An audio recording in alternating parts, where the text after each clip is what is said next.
All right, chat. Everyone in chat, go join the Legacy prelim right now. For me. Do it for your favorite streamer, XJ Cloud. Burn your 200 play points for my sake. Join, going to bed soon. Jarvis, you have infinite play points. Just join. Just join and then drop. Easy. Easy. What could go wrong? I'll join if you can reimburse my entry so I can drop. If we have 11 people. Maybe.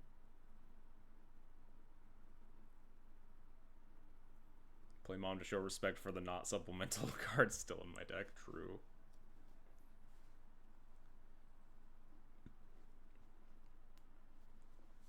How could their hand be forced use? God damn it. God damn it, Ekala. Alright, yeah, it looks like this isn't firing, huh? Let's keep on keeping on over in this league, though. It was a sicko game where we just got to fucking 16 our opponent out of nowhere.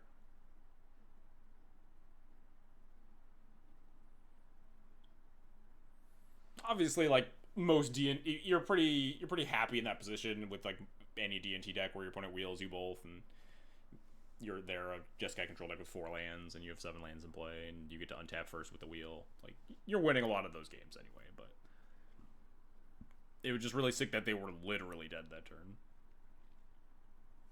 We drew a Johnny Bomba.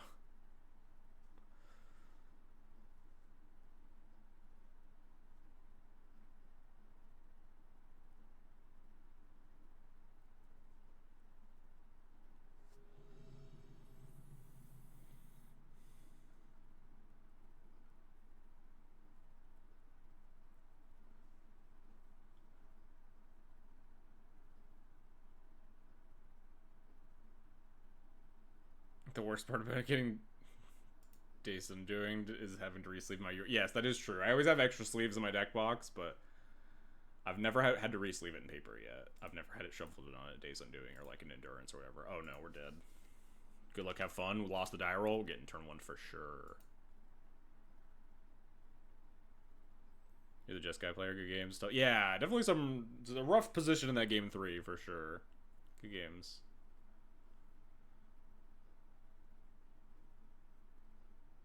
Anyway, this hand's great if we get to play Magic the Gathering, but my opponent GLHF'd me. But they have Flooded Strand, so maybe we're fine. Maybe they're just a polite... I don't know. This gives me...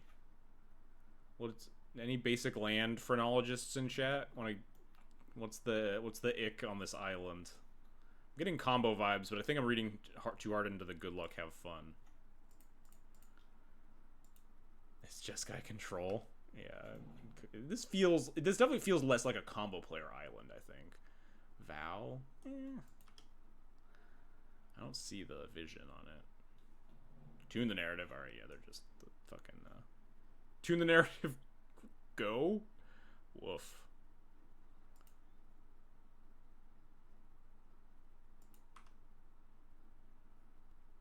Guess I'm slamming this,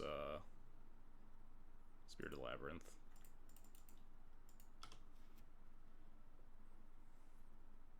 We had a Force, but we have second Spirited Labyrinth. I just want to stop, if I can, just like stop another cantrip. Tune the narrative combo.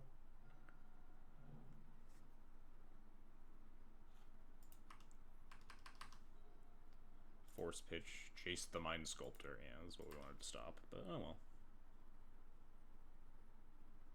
Yeah, they're playing the Callum. It's just Jeskai Knight, I guess. I don't know what's going on. What am I doing next turn? You gonna pending me? That'd be kind of rude. Oh, that's fine. I don't give a shit.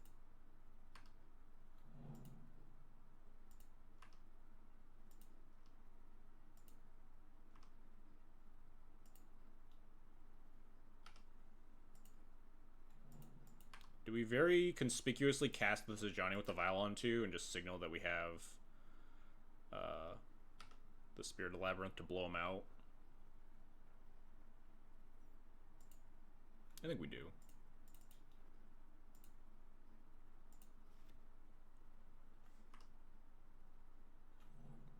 If they attack, I just don't care, I guess. Maybe they'll just attack and then cast Brainstorm. What could go wrong, opponent? Just flip the Tameo. You have to be cognizant of getting, whatever, blown up. Getting all of our shit blown up. I don't want to invest too much more in this board state. But I also need to invest enough to, like, you know, actually pressure them. It's kind of annoying that if they just say go here, then they can crack in response to my Vial activation. I'm putting it in, though. Oh, okay, cool.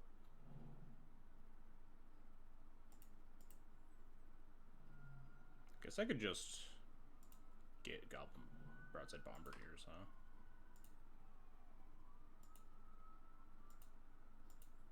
What are the odds they have a second Force of Will?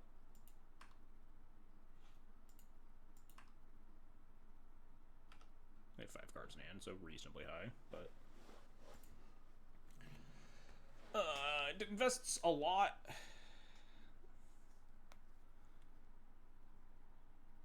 But it also flips my Ajani, which is probably hard for them to answer.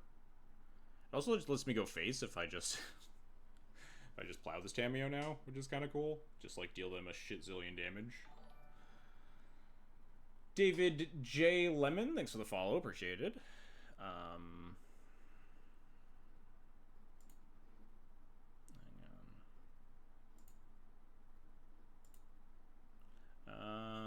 So we violin recruiter just for the free extra body, because if they have Force of Will, they're gonna Force of Will the recruiter if I cast it first. I am cognizant of Wrath of the Skies very specifically. If they find second white mana, then things look bad for us, which is why I kind of want to flip this Ajani. So I think I'm gonna aggressively try to flip it here. And if they have Force, they have Force. And if they don't have Force, they just get fucking murdered.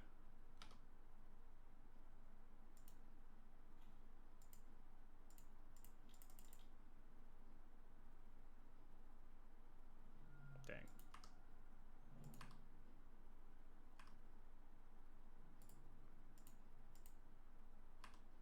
This is really bad for me if they find their other white mana, huh? I think I shouldn't cast this Plow, honestly, because I think I'm pretty ahead here. I can cast the Plow if they try to remove Spirit and flip the Tammy or whatever. Maybe I'm supposed to like kill it if they go to combat. We don't have lethal next turn. We don't want them like drawing with clues every turn or whatever, but how are they removing Spirit? I mean, like, they could like just draw with the clue tokens to try to find the other mana. Like, am I going to let them go to combat if they miss on the land drop here and they just go to combat and attack me again, get another clue token? Am I letting them like draw too many times to try to find the white mana to cast Wrath or not? I think I kind of want to fetch Elegant Parlor though, to set up for the inevitable post-Wrath scenario. Oh, well, they just went ahead and played the land for me. That's nice.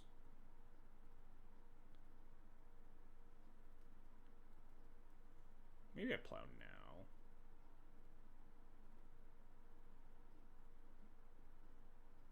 Yeah, they don't have the second white mana. What's happening? No. Do you have, like, Lightning Bolt in your deck? Pro-white. Galvanic Discharge.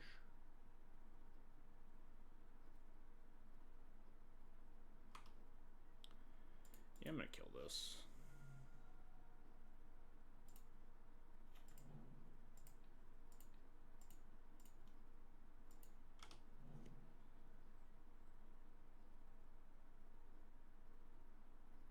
Give the old college try. Yeah, maybe that's their plan. It's like, hey, maybe they don't click on the mom or click on the giver. We just get them. I'm gonna take this Valve to 4, and like if they miss on white source again, we can just have like Yorion up, which is, I guess, a plan, huh? I guess they're dead by then, but who cares? Oh, damn it! Now I could have bombardiered them.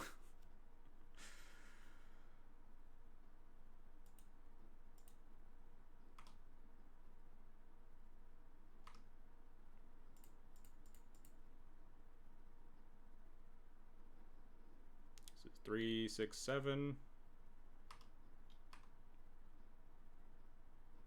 I low-key forgot you had to give her a rip. I missed that. Pyrogoyf moment in a different universe. Wow, yeah, if only. So we cast Recruiter for Bombardiers. We still get Wrath to Kingdom Come. I think I'm just gonna add Yori onto my hand.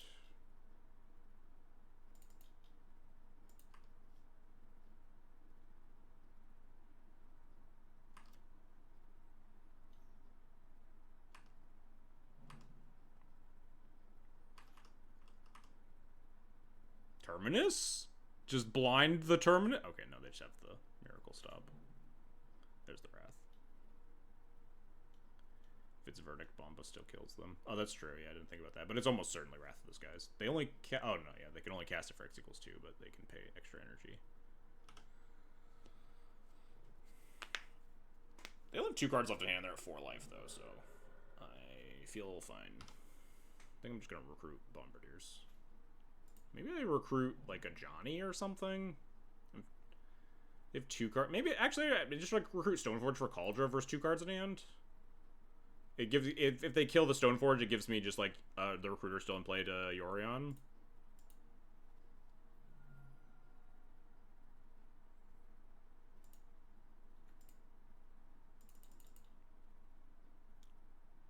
Presents lethal. Stoneforge Mystic. Puts a lethal thing in my hand if I draw 2 lands as well. Like, even if they have, like, second Wrath of the Skies or something. We just have 5/5 haste once we hit, like, 2 more land drops.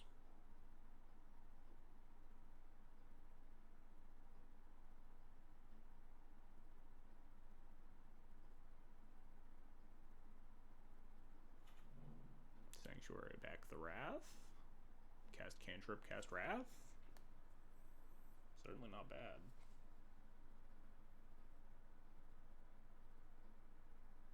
Sanctuary back Ponder, so they already have a sweeper. They just have second Wrath here. Yep.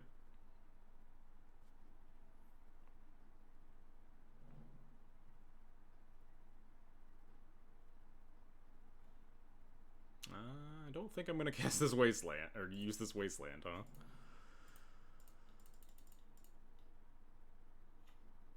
I will cast my lethal Yorion and have 6 lands in play.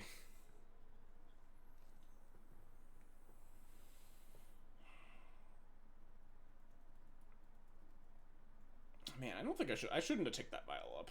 Because, like, if we untap again, then they just die. And if if we draw, like exactly Recruiter, then we get to kill them. That's annoying. Gonna fucking cast it. We're gonna draw the second Elegant Parlor here for sure.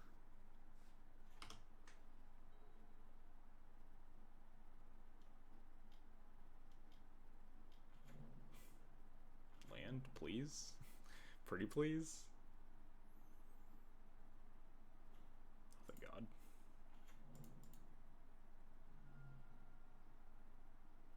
You're not dead. I guess they're pretty much dead. That looked like weirdly Magus of the Moonable. Very... maybe that was just their draw. They had like a pretty awkward mana situation for a while, so maybe it was just like how their draw lined up.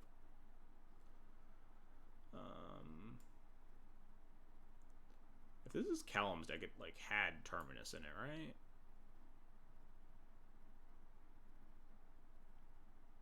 They're actually dead. They're on 0 cards. Oh yeah, that's fair. Yeah, because they're forced to block the. I guess they could top deck another Wrath. No, Wrath doesn't. They could top deck like Terminus or something if that's in their deck.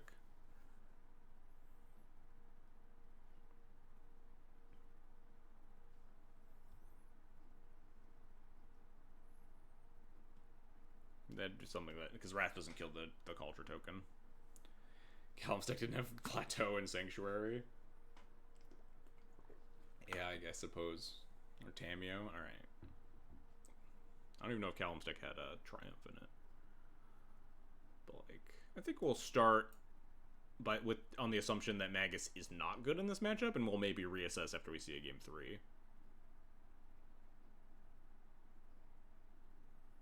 Oh, is Callum's deck straight blue-white? Interesting. We saw, what, Jace? We did see a Jace. These Pyros are just definitely coming in. We saw Sanctuary. We could maybe think about if they have Terminus in their deck. But they have Tamios, so Plow gets better. We can cut this GT. We also saw Triumph, which makes Plow better. What are my other cuts?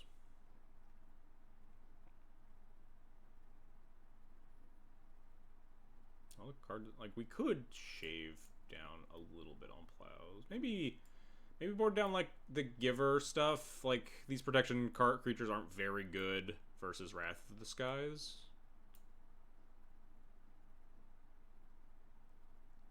Yeah, I could see trimming a Plow instead of the Mom. It's kind of, yeah.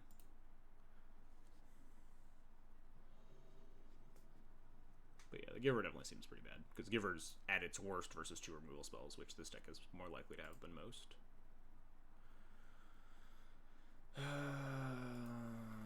I've been, like, keeping these hands a little bit more often, but I'm probably not allowed to keep versus the pending Wrath deck, huh? Oh, this hand sucks. Turn 1 Tamiyo. Turn 1 Tamiyo. Thank God. We have a chance. You can have that back.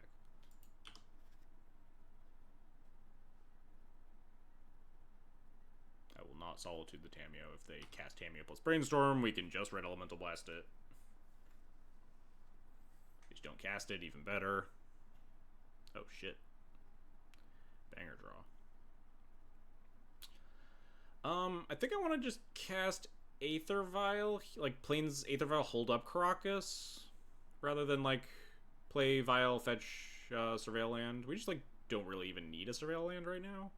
I'd rather hold up the Karakas to, like, hinder Tamiyo more.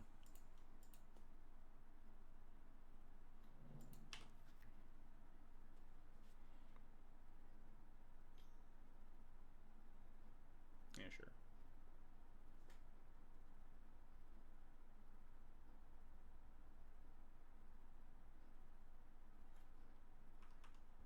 Tundra. Deal. Slam Narset. There's no shot they fucking put Days of Doing in their deck, right? Oh, I didn't think about holding up Elemental Blast this turn, huh? Maybe that was a reason to tap the Karakas. In my defense, I also wasn't playing around Narset. It's absolutely in their deck. You're right. Do I have to blast this Narset this turn? Or do I just, like, let it have its extra card and blast something more valuable down the road?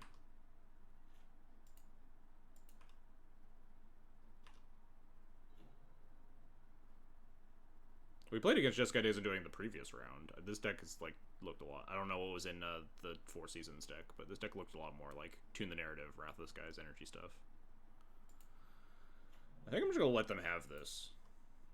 I think I'm also gonna say go. They have 6 cards in hand. Yeah. I'm just gonna pending my Vial, but I don't want them to pending my Stoneforge.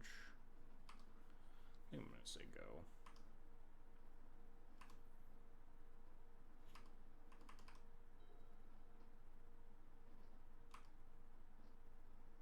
I don't think I want to trade Red Elemental Blast for Impulse at this point, but I definitely should have just tapped the Karakas last turn and held up Red Elemental Blast. Was not really thinking about, like, getting hit by, like, a Teferi or Narset fucking blue spell. Definitely tunneled too much on the Tamiyo.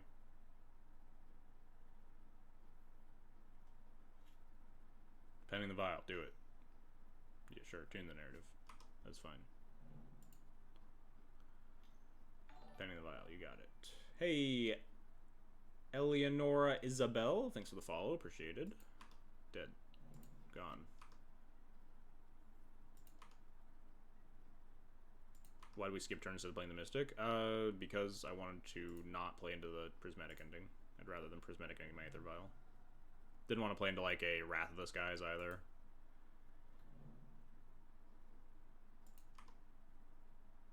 I'll take that. It's a spell.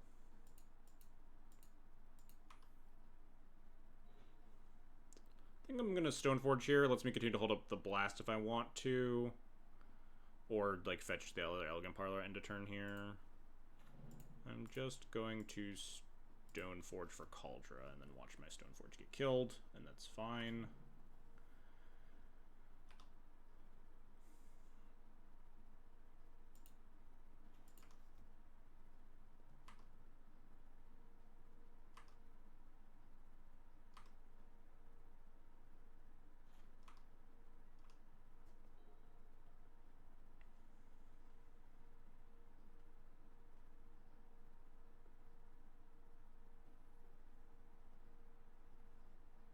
Probably getting the Stoneforge killed and then recruiting another Stoneforge.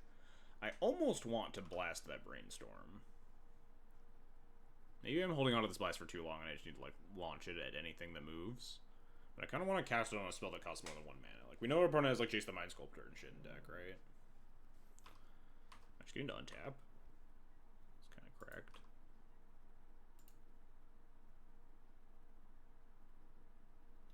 Okay, there we go.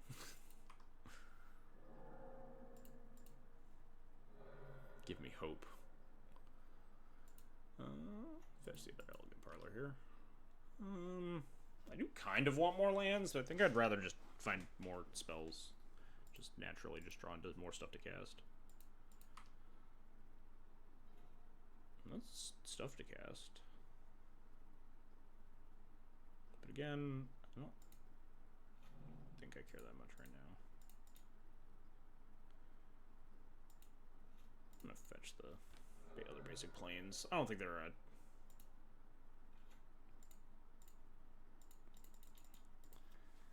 a back to basics deck. I think there's very little shot, but I don't know. I like my safety net.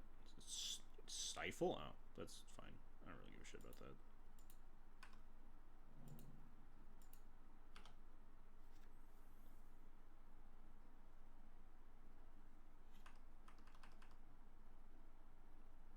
Miracle Triumph? Yeah, actually, weirdly, still don't give a shit about that. I guess it's a little awkward. I don't have enough mana to Solitude plus hold up Reb. Unless I, like, want to pitch cast it, which I really don't. I can draw land. Could chuck Bombardiers at it, but that kills it and doesn't exile it, which means it shuffles back in. What's up, Aramath? How's it going? What game is this? It's game 2, yeah.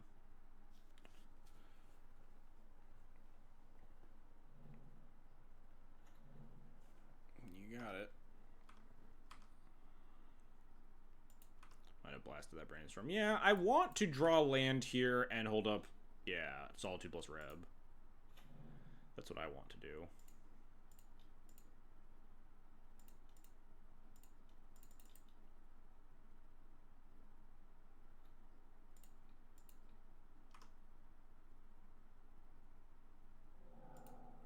Kind of shocked that worked. I think I'm just gonna take this Narset off the table. I'm like a little scared of it. I don't think the 1 damage matters that much. They're 25.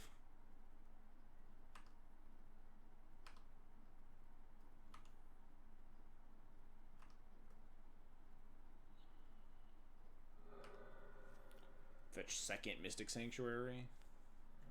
Okay, sure. Meticulous Archive, more respectable.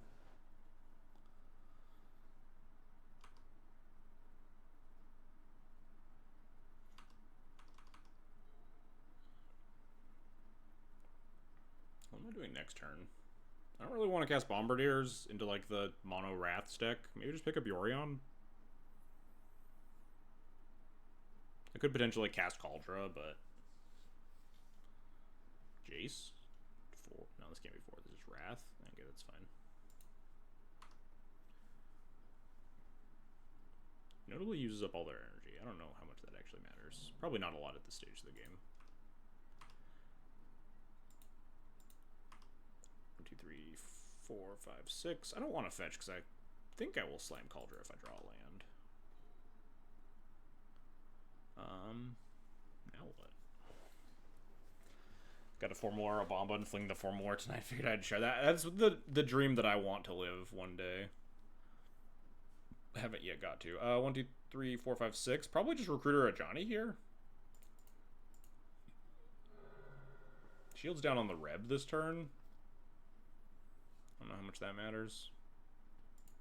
Probably not too much. Like, if they Jace, play it 0 or whatever, I can just still target the Jace.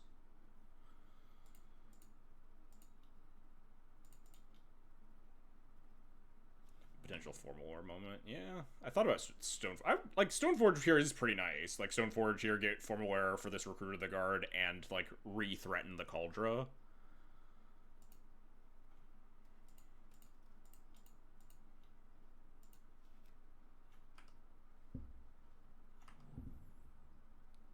Have they brainstormed? Yeah, they have. So that Tamiya's probably not in their hand anymore.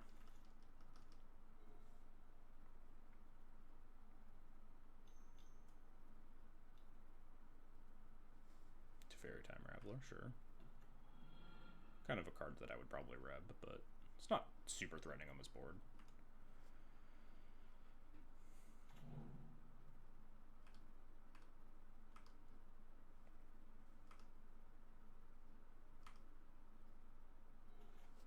Oh, the perfect 8th land or 7th land to draw. It's 4 cards in hand. Send a Johnny at Teferi, Recruiter at face. I could cast Goblin or Broadside Bombardiers, but it seems pretty weak on this board. Maybe I just pick up Yorion. I could just 4 cards in hand. I think I like just picking up Yorion. I'm gonna kill Teferi. Like, make sure I kill it. There's no way. If they just, like, plow the Ajani, though, I just don't think the 1 damage matters. I really want Teferi off the table.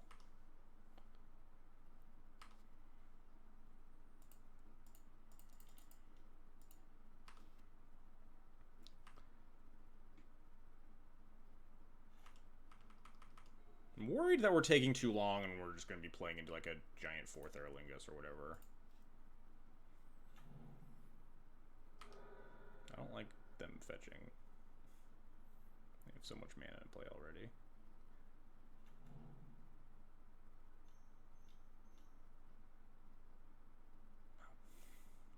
Fucking course.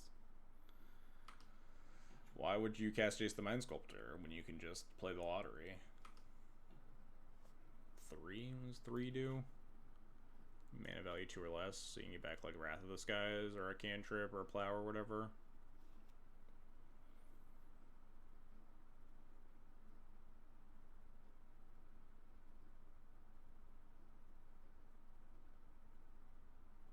Return Source of Plowshares, sure.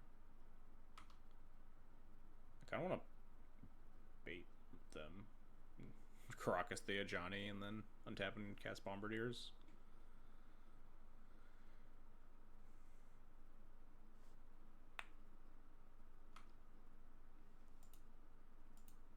What happens if they just don't take the bait, though? Then our Yorion gets a lot worse. I do, like, really have to kill this Comet, though. 1, 2, 3, 4, 5, 6, 7 mana, so we cannot... Could slam Cauldra versus potential 3 cards in hand.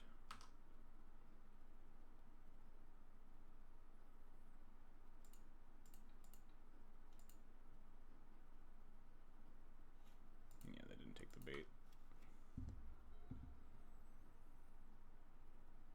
Could slam Cauldra. It gets plowed.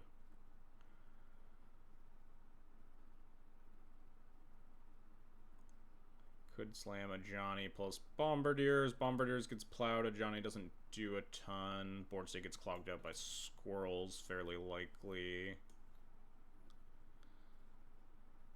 Could Yorion. They plow the Recruiter. We have a 4/5.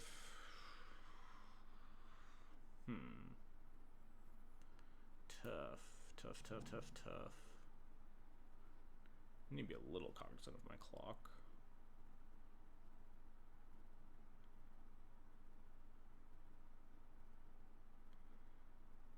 Slamming Cauldra is nice. They just plow it. We don't have a way to clear the Comet next turn, which kind of alarms me. I guess we have the Bombardiers, which we could always just jam. Best thing to cast into plow when no line kills Comet. Yeah. Could buy that.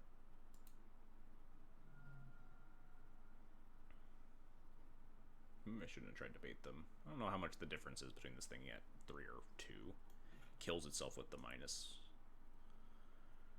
For however much or little that's worth.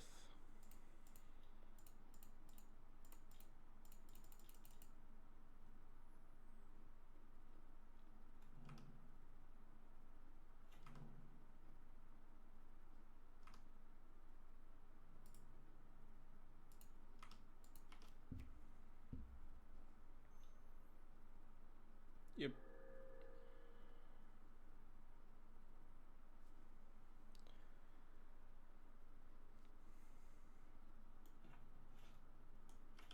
I guess the thing has a 1 in 3 chance to kill itself if I had the Ajani in play still. I attacked it down to 2. Jeez, second Sanctuary back. What do you even get back? Consign for the Yorion. Sure. Makes sense.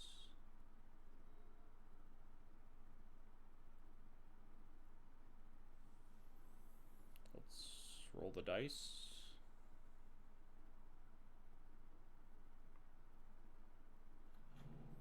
Roll the 1, sure.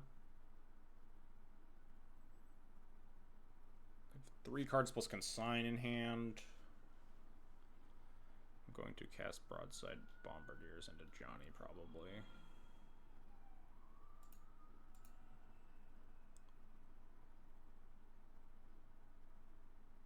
Second Consign. Alright, well, this Yorion trigger is not getting any value.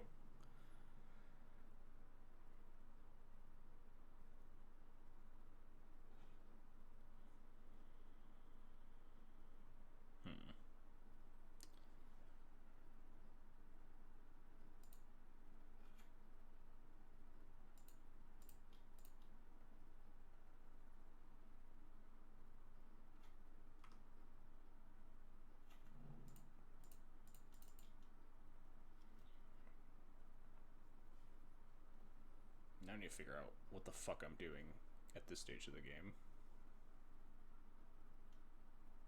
Well, I need to counter that one, huh?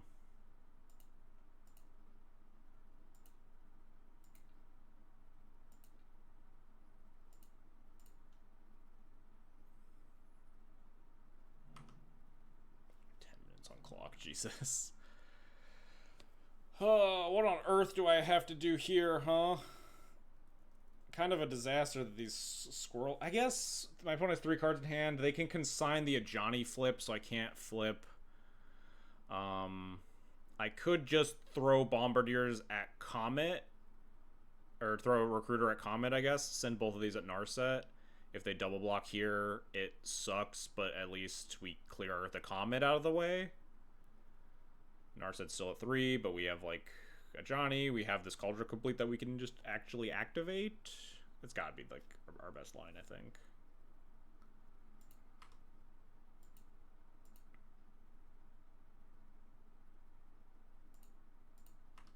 Hey, Caleb. Thanks for the raid. Appreciated. Welcome, welcome. Huge raid from Caleb. Attack Narset. Attack Narset. I don't think these attacks are going to matter because I think my opponent's going to double block.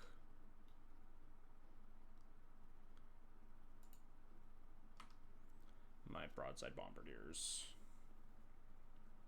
I told them you would save humanity through the power of D&T, no pressure. I think we're pretty close to that. I'm not worried.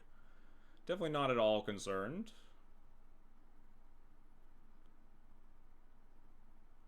That seems like a pretty doable request, all things considered. So let's chuck Recruiter at Comet. Kill 2 squirrels. And say go, I guess.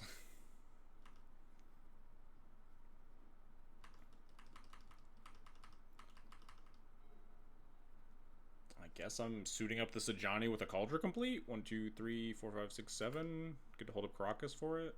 I guess it depends a little bit on what Narset finds as well.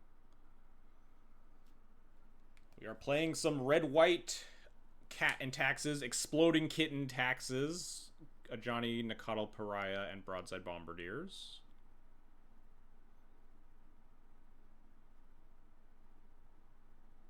I'm sad we had to toss the recruiter, but this board's also so much more. Yes, exactly. Like we just needed to get the stupid comet off the board and start thinking about things. Also, the recruiter on board doesn't do that much. They hit Teferi. That's kind of annoying. Because Teferi can answer the Cat Warrior token. It also could bounce the Cauldron, actually. And then they could consign it on the way back down. It's kind of funny. I could clear both the Planeswalkers, though, at that point. And just play my Yorion and not flicker anything. No, they just bounced the Cat Warrior. Sure.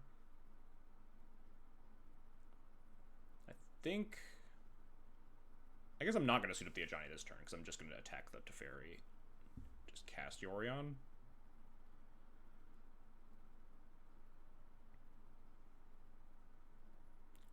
Do need to be a little bit worried about my clock for potential game 3. I don't know what's happening now.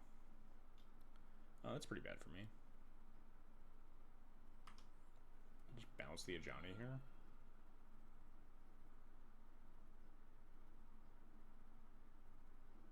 Yeah. We can clear the Jace, though, right?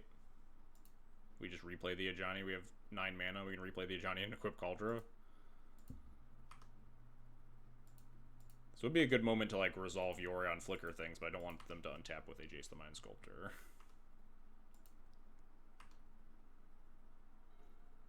Oh, we could also Battle Mom. 1, 2, 3, 4, 5, 6, 7, 8. Doesn't require us to blow up our Caracas. Only puts 1 creature in play, unfortunately. But, seems fine to me. Play Mom. Suit up. Kill Jace. They're just left with these 2. I don't think it's that much of a problem. I can kill control decks pretty fast. I've spent a lot of this game thinking.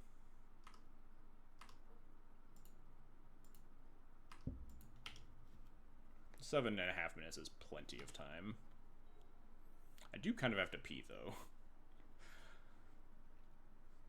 So next turn, we will play a Johnny. I assume this Mother of Runes probably is not going to stay in play. We're going to have to, like, play out a Johnny. I guess this thing's only at 2, so we don't have to be super pressured into equipping the Cauldron.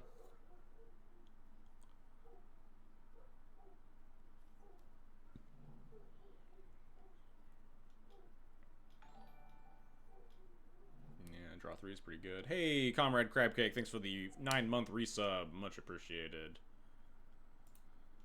Yep, apply the Mom. Pyroblast. Does that do anything? Ah! Oh. Right. Dang it, Moto. Quit jump scaring me, Jesus. I guess this might actually be the turn to cast Yorion. 1, 2, 3, 4, 5, 6, 7 mana. Wait, 1. Yes. Although, they're just going to cast Wrath this guy's for sure for like 8 billion.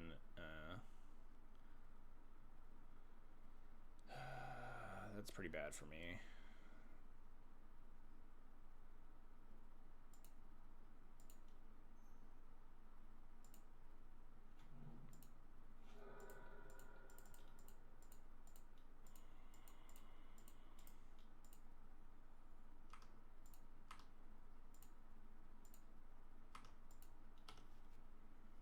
It's actually fine with Crocus and Indestructible German play. Yeah. It might be. I just don't love it. Like, I pick up, what, the Yorion? I pick up the 4-5. I have a Cauldron. They probably have... They have 7 cards in hand. Like, they have, like, Plow plus Wrath. Blow my board. Oh, or that. That would have been much worse for me, huh? Unfortunately, they have mana to...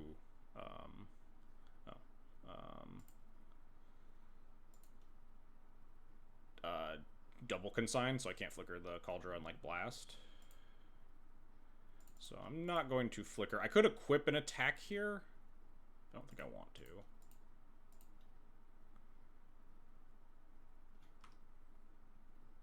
I'm just going to flicker nothing. This Terminus back on the menu. My opponent's certainly trying.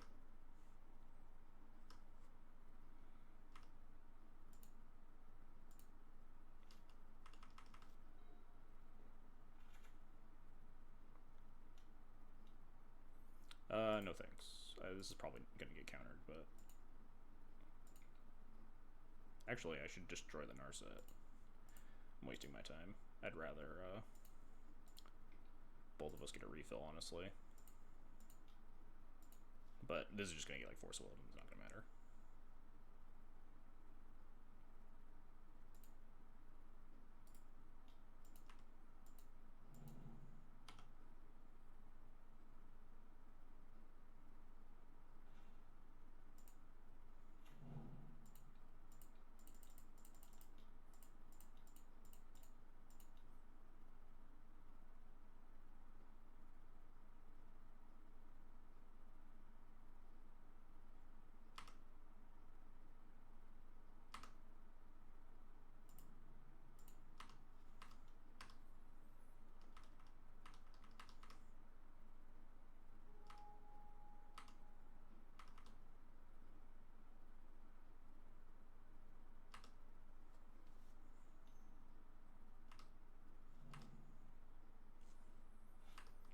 I'm worried that we're gonna die in just a short enough amount of time that we're gonna have a little bit of trouble winning a game 3. This game is taking I thought we would either die faster or turn the corner faster, and just neither has happened. This is just Wrath. Wait, no, my guy's indestructible.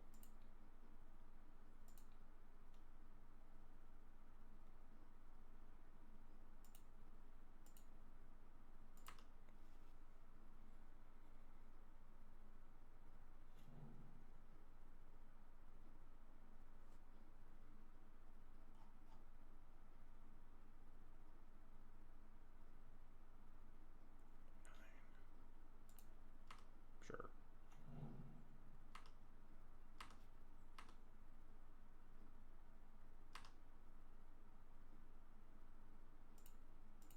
You can have that back. You can't play my Yorion. It's got pro white.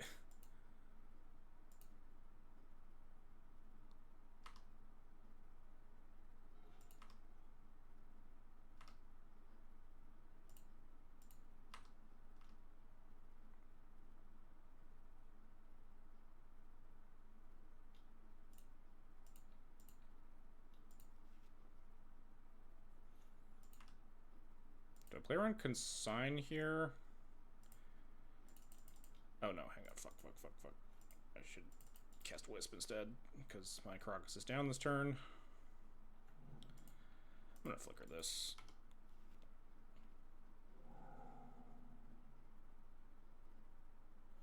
No Consign, nice. Alright, I have no responses. Do whatever. Wait, it's not their turn yet. There we go.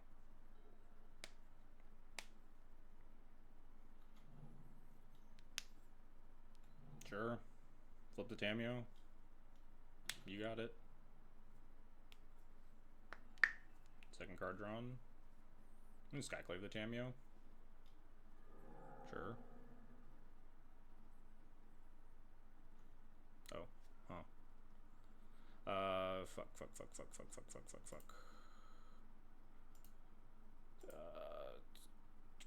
I don't actually know. Fuck.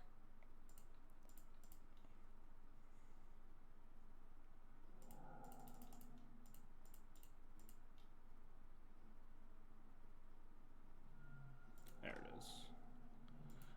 One card in hand. I guess I'm gonna target the Teferi here, huh? As much as I don't want to give them a thing.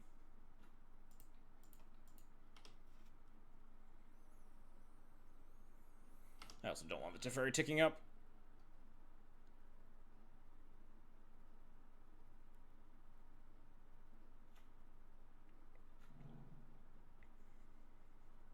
I don't like this. Is this 4th X equals 8 billion? God damn it. Are you shitting me? For fuck's sake.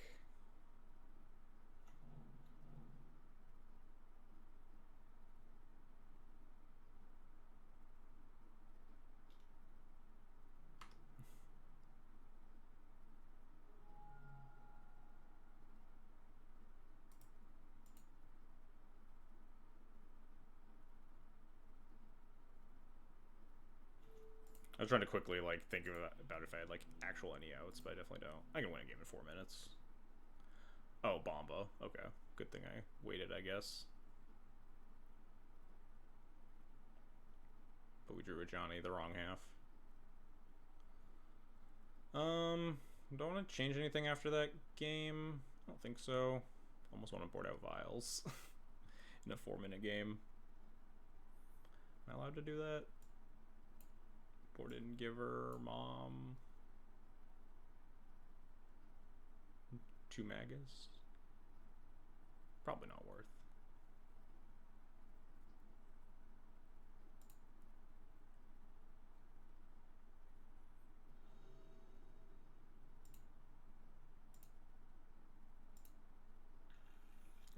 Fine.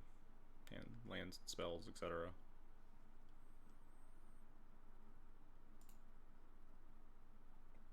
I guess Mom is kind of terrible for F6 value. Maybe they'll just all die.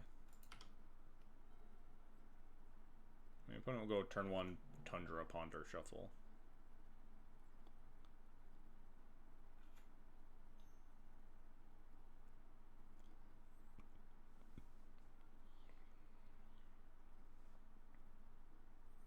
Gonna go flats, Mother of Runes, pass. No shuffle, sure.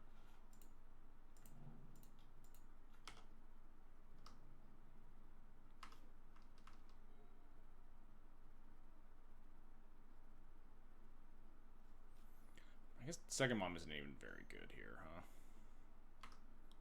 Just plays into getting wrathed pretty readily. Reveal Tundra, sure. Didn't have anything to do on turn 2, though. I'm going to cast Recruiter of the Guard for... I don't know. I probably should know. Stoneforge, a Johnny? Oh, that seems fine.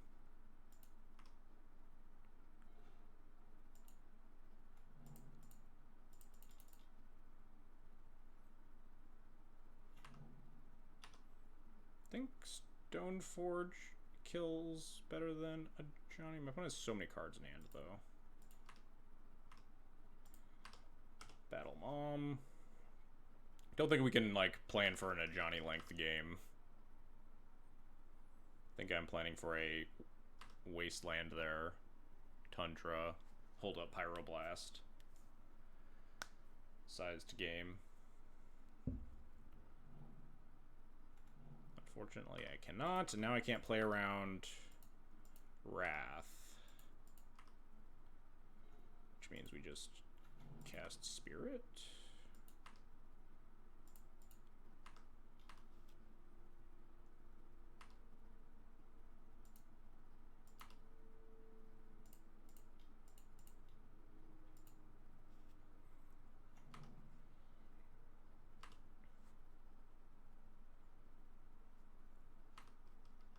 No greater show of strength than Mom beats. It's a show of weakness here, I think, but, you know, same thing. You don't think about it. This is just very easily going to be Wrath for 2, right? No, it's not.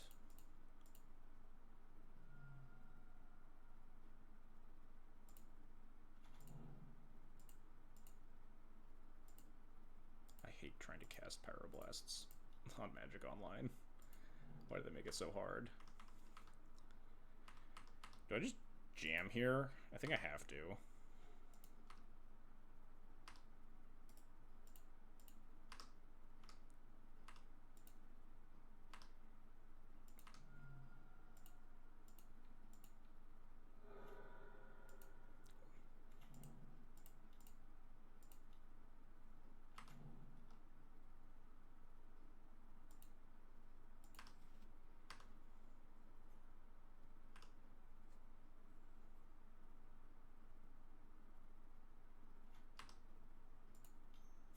That's not what I wanted to see.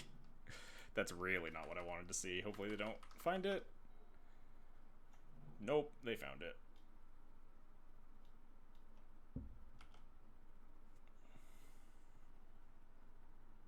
It's very much not what I wanted to see. It was... Oh, great. Perfect lane to draw, too. I don't think casting Skyclave is very good here.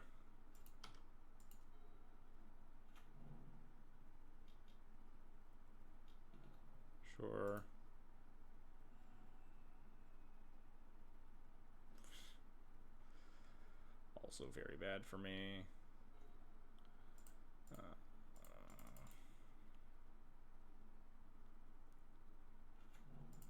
Love to not hit any land drops.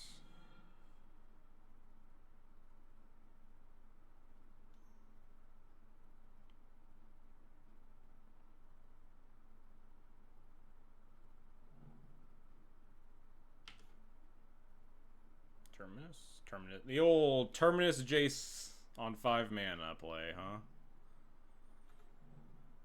That one's the one for the history books.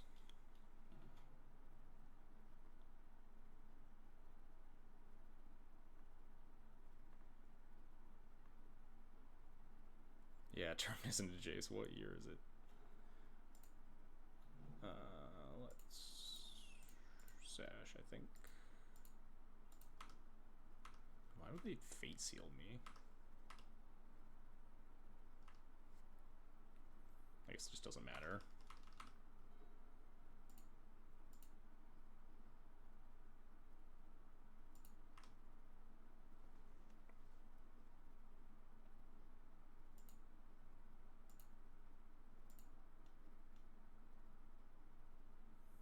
Yeah, it's fine. I guess I should technically exile the Terminus, but I just don't want to commit time.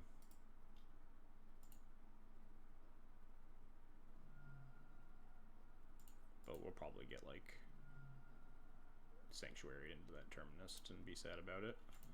Kind of want a land. I think I will actually accept Solitude, as bad as it is.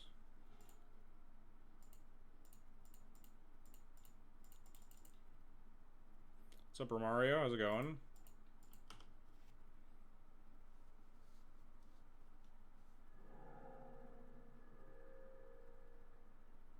I feel like if they keep plussing this Jace, they might actually, like, they're giving them more outs to lose. That's probably less of an out to lose now, huh? They just minus it, I guess.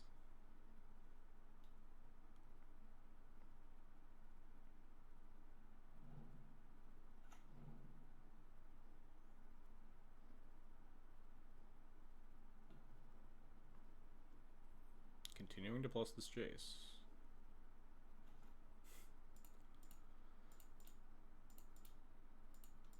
Why does it feel... I'm definitely not about to win this game. Are you kidding me? If this Caracas was a non-Caracas land, I would maybe have a shot because I could hold up... I'd be on 6 mana here, holding up Caracas to protect Yorion, and then, like, be able to cast Kaldra. Yeah, and we could, like, eat in this Terminus or whatever. Or this Plow. What happened to the Terminus? Oh, there it is.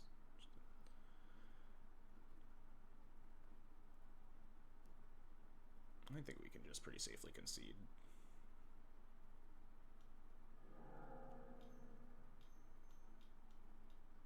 They also have 4th for a billion. 4th for like 3. 4th for 4. Yeah, alright. I'm good. Biggest thing. I think we could have won that game because I could have just played a little bit differently had I not been a little bit down on clock, but that's probably fine. Anyway, I'm gonna run to the restroom real quick before we keep playing.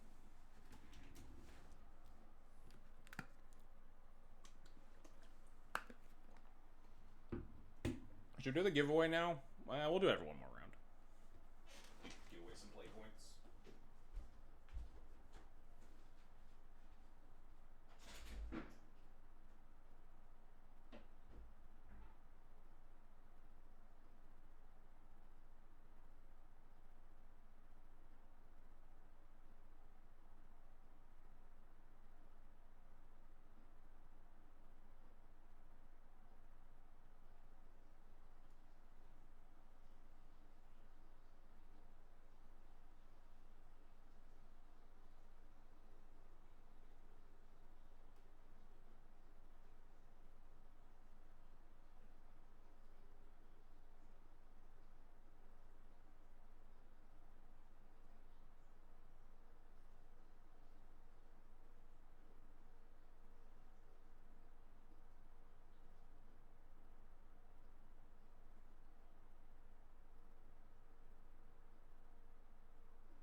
we're in it for the long haul today, huh? An hour and 45 minutes in the stream. We're 2 matches in, just fucking back-to-back Jeskai control. Kind of insane that we almost won that game 2, huh? Just like literally the top deck 4th. After we got like mind twisted on turn 400. I'm sure the next ones will go to time as well. I mean, if I could play fucking 5 matches of Jeskai control, I'd be happy in terms of my win percentage.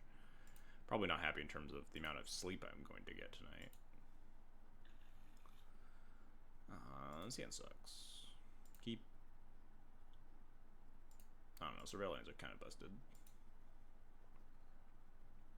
Maybe I'm not supposed to keep these hands. London Mulligan is also kind of busted.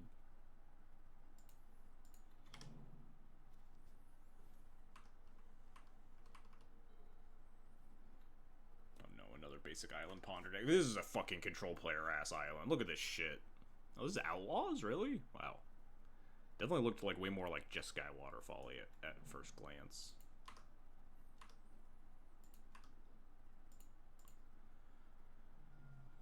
Surveil, keep most spells. Definitely don't keep that.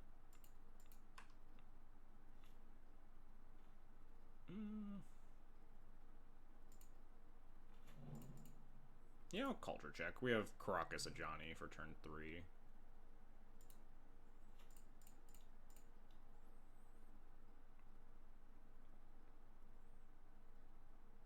Maybe they just Force of Will this, also kind of whatever.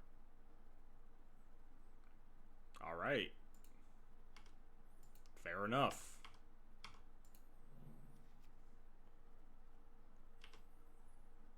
I don't know what our opponent's up to over there. That's completely fine. Just like blue-black tempo, maybe? This is completely fine with me, opponent. If you want to daze me and then wasteland me when I'm on the play.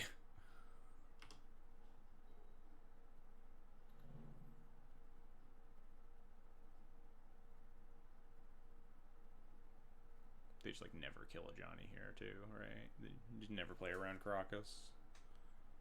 Why would you?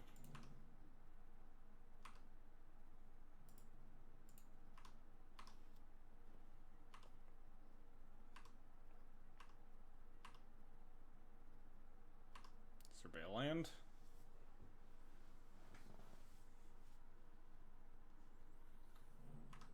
Oh no, I don't like Underground Sea. That means we're getting entombed, and this is just regular scam. Oh. Is there like a punish for me flipping here? I don't think so. It's like a 3? I think this is like fine.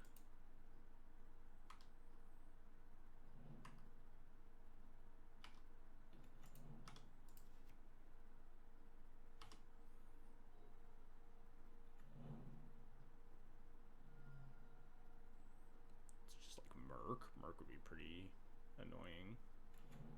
Bayou. Merc? Bug Beans? No, I mean, this is a Merc at least, because it's Bayou. But this is Witherbloom Command. That is a punish. Was definitely not playing around that, but we also had, like, no fucking clue what the opponent was doing. Get back Blue to Delta, sure.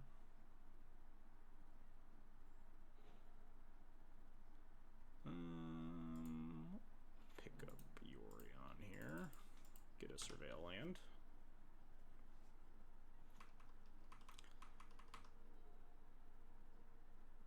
I don't know if there was any, like, really not sure if I was supposed to, like, try to read. Like, my opponent casting the Fatal Push definitely means that they were okay with the Ajani, which means, like, maybe I'm not supposed to flip it. Maybe I'm just supposed to, like, pick it up. Alright, well, this is the lose to Force of Will stage of the game.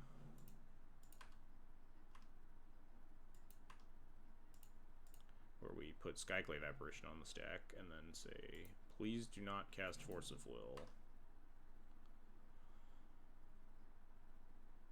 This is my last Surveil land. I think I want this.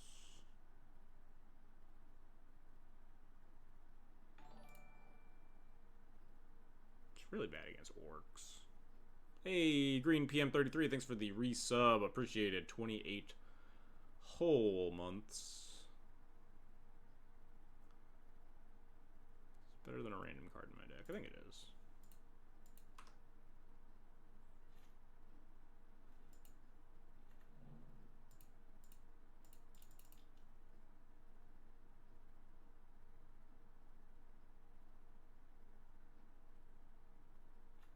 Holy shit. I didn't think that would work. Yeah.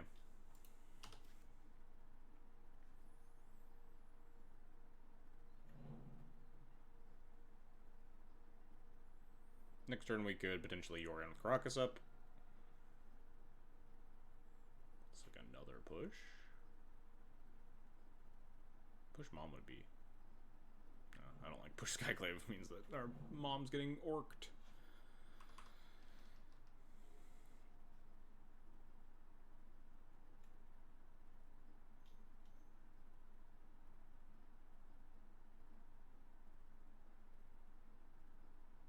Oh, alright, this is totally fine. 4 cards left in hand. That's less fine. But still, like, okay.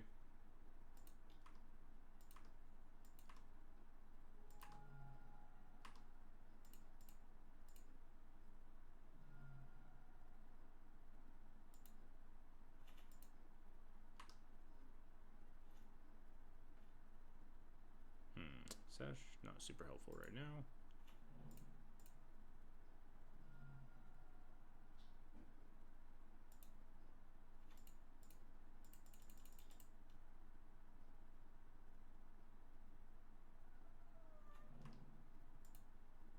Alright. We're getting somewhere.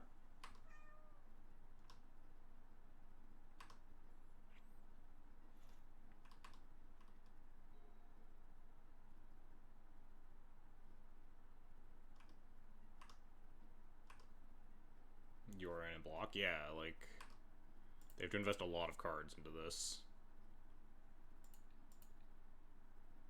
Moto. Moto, please. Moto. Moto.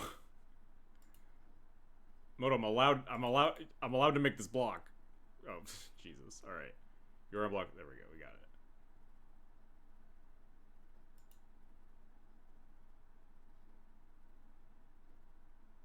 Sure. Sure. Sure.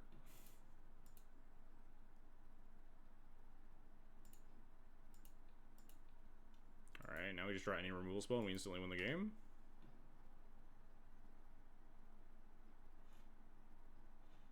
That's not a removal spell.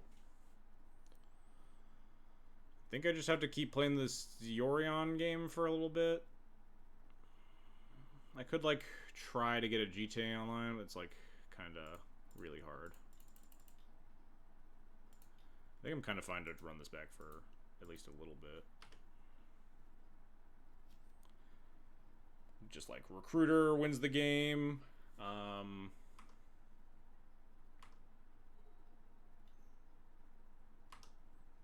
Solitude, Skyclave, Swords of Plowshares, Flicker Wisp.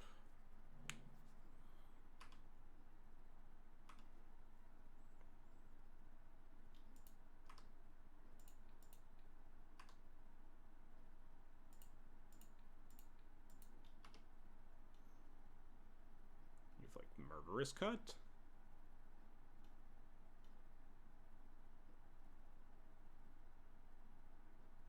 Sure. Alright.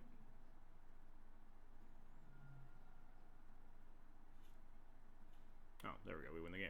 Alright, cool. 1, 2, 3, 4, 5, 6 mana. I'm wondering what the best way to do this is. It's probably just Recruit, Solitude, play a Johnny, pitch Sash. They have no cards in hand. Worried about Murktide Regent. Their graveyard's, like, way too big for Sash to, like, ever be relevant.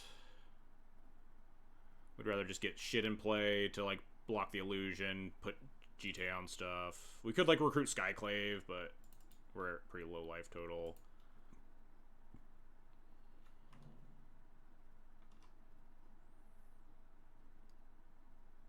Goblin Bombardiers does not quite do it. 6 toughness would be kind of nice. Giant killer moment. I mean, I guess.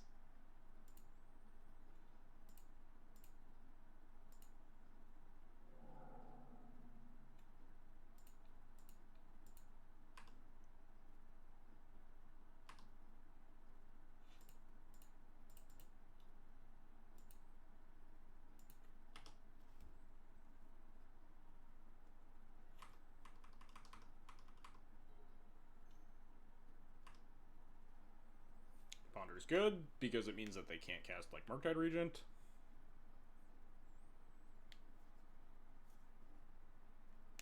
So why is it better Skyclave? I wasn't paying attention. I valued my life total a little bit. Maybe it might not be better than Skyclave. I wanted to play to the board, make the illusion not matter. They did not shuffle on Ponder, but they also didn't do anything.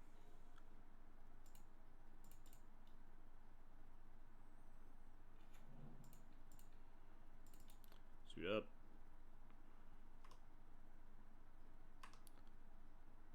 Go get him.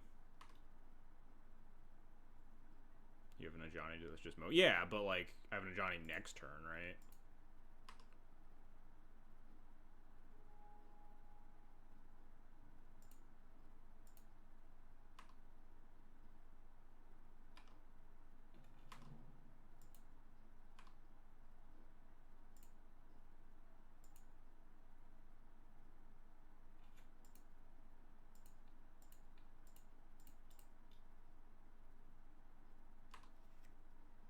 Do they have like another Witherbloom? Is that why they blocked like that?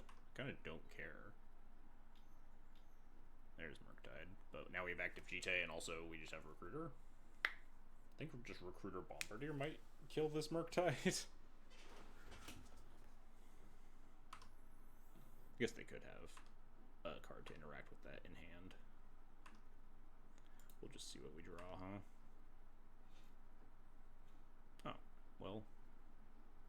If you insist, deck.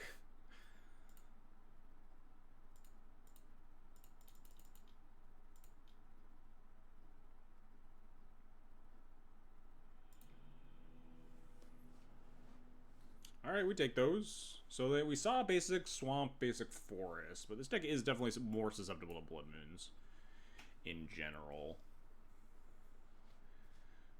Susceptible enough to board in Maguses? Maybe. Also kind of an awkward Blast matchup. I think Blast is nice because of Murktide and Forces. It's like good enough, but like not super thrilling. Let's figure out what our cuts are first off. First and foremost here. Our deck is pretty well set up to fight this fight against Beans. I was feeling pretty confident after they didn't Force of Will. I guess we were a little bit shaky after they murders cut the Yorion, but after they didn't Force Will the Skyclave on the Beans. That is often like the make or break moment of this matchup. If they force your Beans answer or if they just lose the Beans. I'm really not sure. Like, we have so many good cards in our deck now for them. Like, we don't have any, like, Thalios to cut. We just have, like, a pile of Ajanis, which are these good, super good value-generating creatures. Maybe we could cut Wisps. Wisps are decent value generators. Maybe this is, like, a Shave Bombardiers matchup where it's, like, hard to feed. There are less creatures that you can actually reasonably kill with Bombardiers, right? Like, a bunch of, like, Frogs and Murktides are a little bit harder to Bombardier down. Maybe we don't want Path. Maybe we just do this. This doesn't look terrible to me.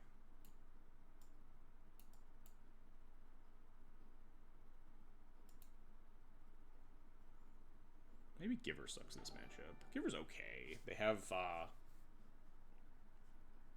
Like it's immune on the draw. Hey, a Bane 7337. Thanks for the follow. On the draw, if you play a Giver, they can't Witherbloom it. Sand is kind of awful. I guess they have Frog. Yeah, never. Didn't even think about Frog when I was talking about Pyroblast, but yeah. Sand is keepable, but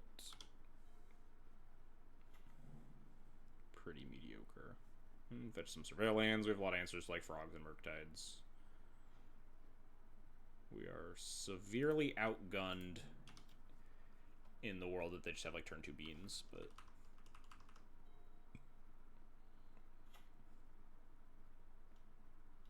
oh, this is much better. I want to play into Daze, I think. They have 5 cards in hand. If I just plow this, they Daze it, I untap, I blast it. I guess there's just no reason to play into plow or play into Daze, right? There's no reason to let the Daze get value. I just untap, and they can't double Daze my 2 1-drops.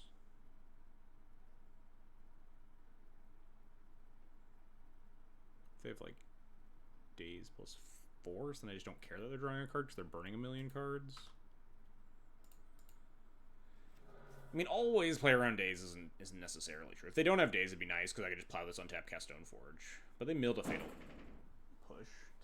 Cat just closed the door on herself. Her dog. Coward. I don't know if this is the coward play. I think it's just completely fine for me to do. Do I even want this? I kind of do.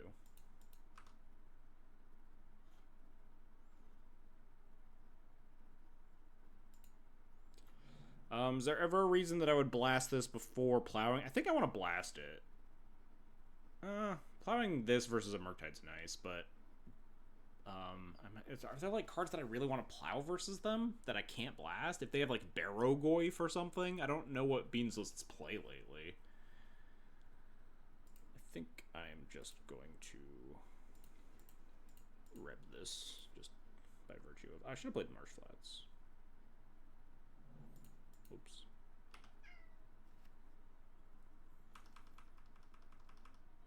I don't know why I didn't.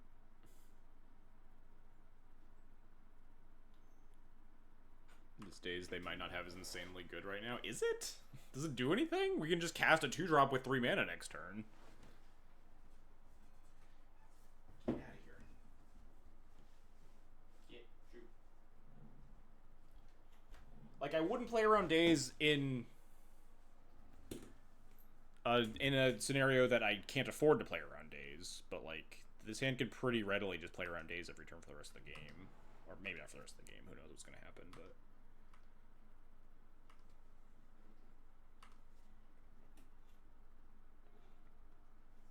oh man, it's time to play into Daze.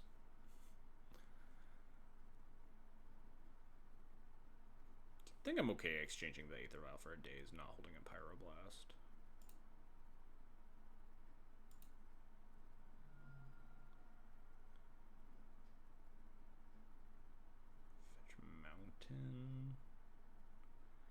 Could get wasted off of red.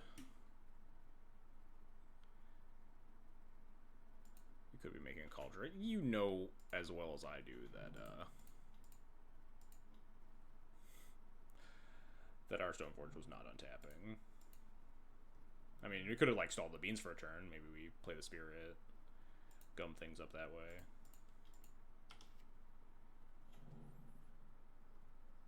I guess this is kind of a terrible play into fucking... What's that card? I keep forgetting the name of that card. They'll cast it here and remind me.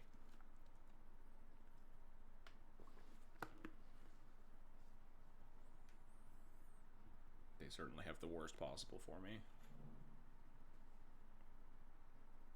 Witherbloom Command. Yeah, that's the one. Play a 1 toughness creature and a 1 CMC artifact into my opponent's Witherbloom Command deck. Fuck.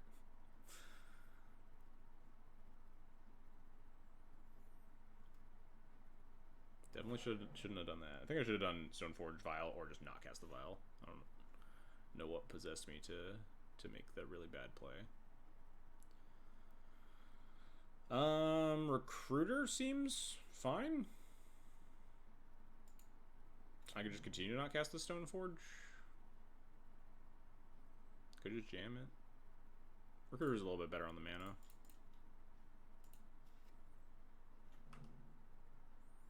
Just recruit Johnny. Is that good enough as a value generator? Maybe just Magus. Just recruit Magus plus like Blast for Force versus a solitary basic Swamp seems fine. They're gonna untap, but like then we pressure their removal spells with our other shit. Stoneforge. They could also just untap and fetch Island, but still Magus cuts them off of like casting Murktide Regent and any other like double pip like green cards if they have Uro with the boom commands. Oh hey, I'm just gonna get Magus. Let's get him. I was also not fetching with Magus the Moon in mind. There's a chance I just shouldn't have even fetched this first Elegant Parlor, and I should have just gone like basic. I'm just addicted to fetching Surveil lands on end step. I definitely fetch it more often than I should. What the hell is this? Just Murktide?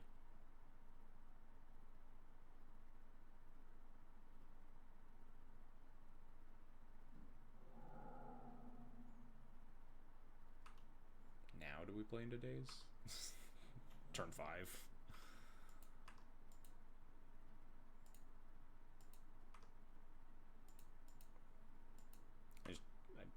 I don't think I even really care. Oh shit. Incredible draw.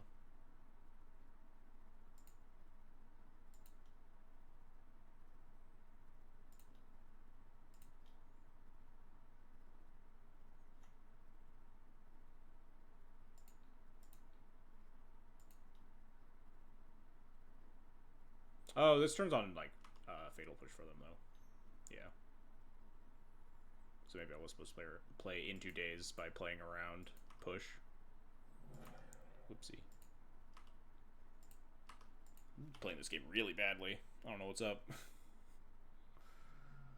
All the 2 matches of Jeskai has burned all of my brain power.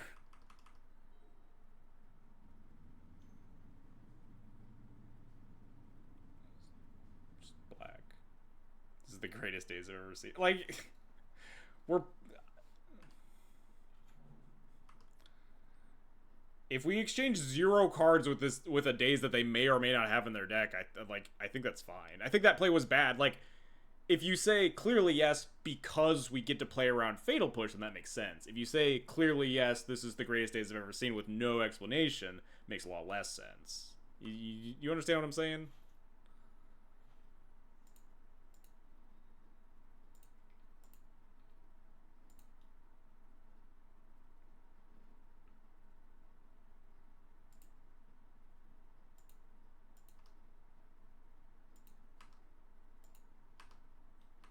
Posture check. That is good. I am like very low in my chair for no reason. Clearly yes, because you had 2 remove 1, wanted to slay magic next turn. My thought process was that like I don't care if this Murktide hits me for 6 mana. If we just resolve this Magus to the moon, then like we can get hit and then we can untap it. We still have 2 answers to the Magus. Like taking 6 does not matter. But the counter argument of hey, you are activating Revolt for your opponent's Fatal Push is a very reasonable one. We are not dead to the Murktide, and I would like to have just locked them out and then untapped and did my thing after that. That's not that bad. We have Caracas. Yeah. That's kind of bad. Seems mid, honestly. Yeah, it's actually, like, not really that threatening. A lot of mana investment to kill, like, a cat token and a recruiter. I almost want to, like, Stoneforge for Lion Sash here. But I should probably just pick up Yorion. It's really nice if I draw a 6 land and I can just, like, slam Yorion, hold up Caracas. Is this a formal war moment? Yeah. I mean, Lion's Edge is, like, fine here. I would rather get formal war.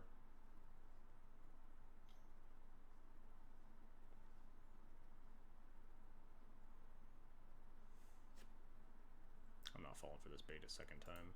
This is like the most fucking suspect fatal push in the world. So Deed does not kill my flipped thing, but they could easily just cast their stupid whatever it's called.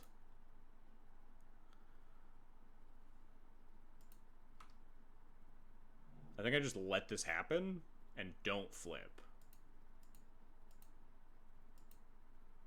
I could just flip and just like trade for the Witherbloom command, just trade a Johnny for Witherbloom command, and I don't care that much.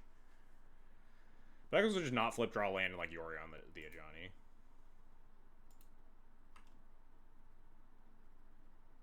I kind of want to flip it. I'll resist.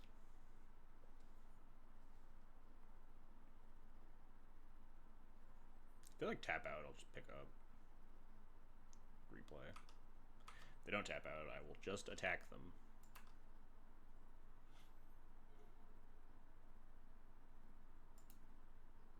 If they don't do anything, what the fuck do I do? Deed gets a lot better if you flip and they have command. Yeah, I mean, it doesn't get a ton better, but it does, like, make it way more awkward. But if, like, if they command a Johnny that turn, then I just untap and I, like, Yori on the Recruiter, get more value. It's not, like, the end of the world.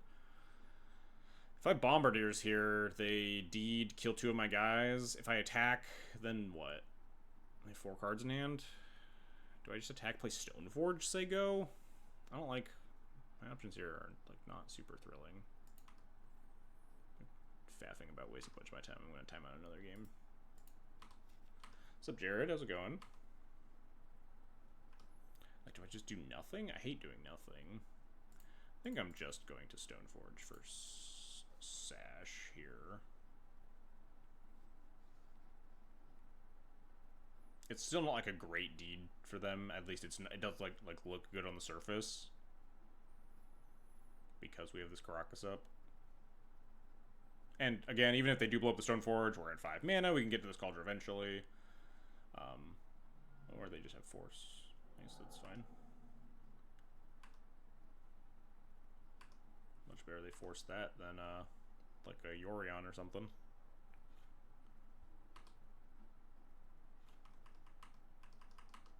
Talk about a Johnny being a May but not Tamio. How many of them are Mays? That is kind of weird, huh? A Johnny makes sense to be a May because it is not something that's completely directly under your control as the player. So like if your opponent can force you to flip a Johnny in a bad spot, that's like a pretty feel bad moment.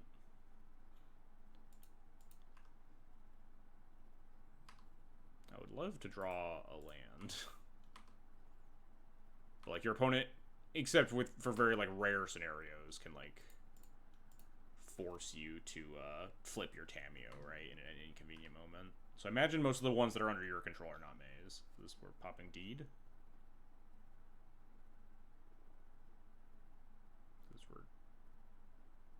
What's happening? Deed for 2? Really? Do you have like a 2-mana removal spell for the Ajani afterwards?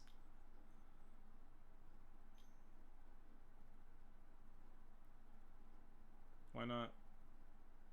Why not kill the Recruiter? I mean, I'll take it. You wanted to keep a card in your yard for your Murderous Cut? That seems way worse than... They're also blowing up their Beanstalk.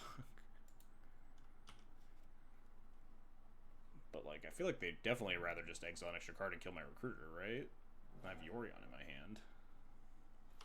Ral, Johnny, and Grist are Mace. Sorin and Tammy are mandatory. Ral... Yeah, no, that makes sense. Wait, is Grist being a May? Does that make sense? That's kind of annoying. You know, Witherbloom command and then Wasteland me again.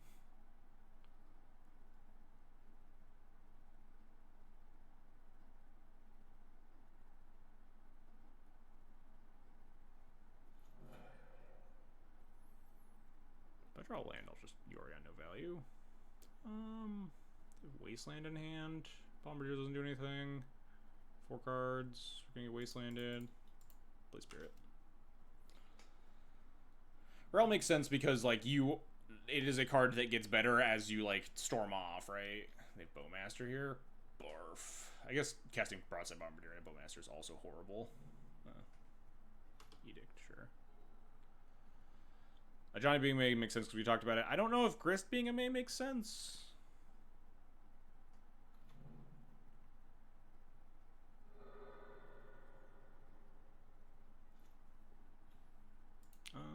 Yeah. Cast that. Again, Bombardier's not doing a ton here. You have to pay for Grist? Oh, okay, yeah, that makes sense then, yeah, because you're obviously are never forced to pay the cost.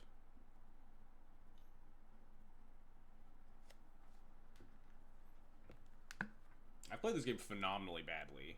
For anyone still anyone who's watching, do not play this game like I did.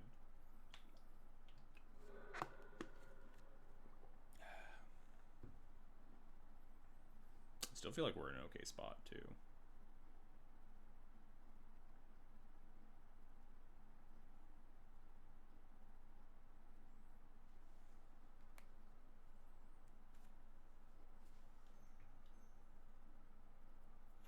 Sure.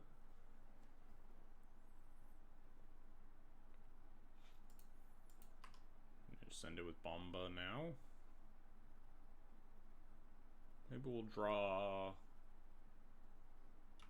I don't even know what I would draw to not send it. That maybe. Get dazed on turn 12. Could just not get dazed. How much is it worth to just continue to play around days and not put in Goblin Bombardiers to deal 2 damage here into 2 open mana and 3 cards in hand? I probably shouldn't think about it too hard. I think I'm just gonna pass.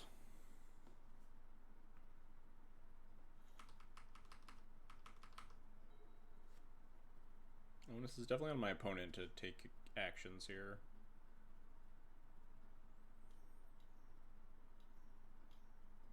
The fuck is this? Lorien revealed? Yeah, that makes sense.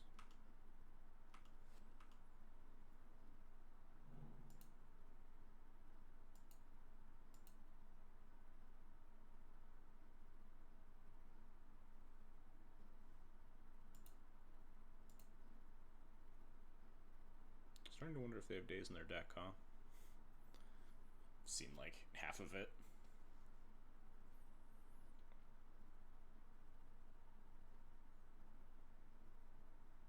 In their deck post board, I mean. Obviously, we saw days in game 1.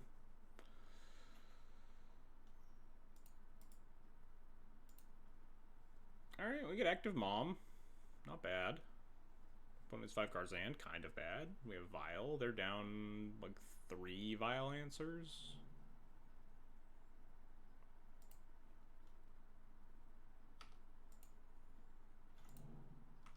Draw Stoneforge Mystic. Even a Johnny would be cool. Plateau. Not very interested in casting any spells into Forcible at this stage of the game. Especially when they are uncounterable if I just wait 1 turn and they don't really do anything anyway.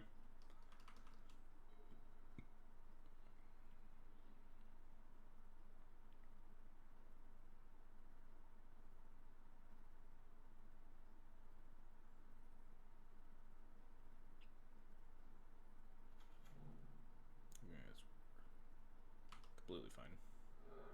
Truly do not care.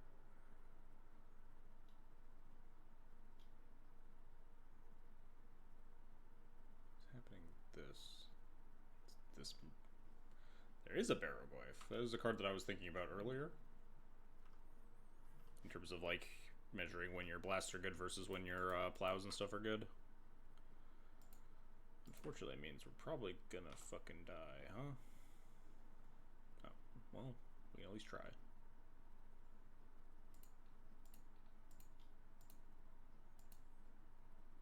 Seems very likely to get Force of Will, huh? Oh, alright, cool.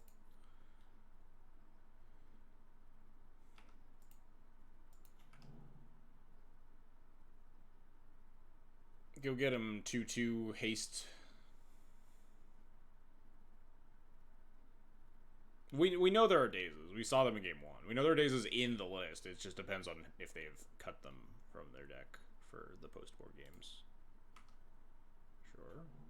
Kind of weird timing on that one.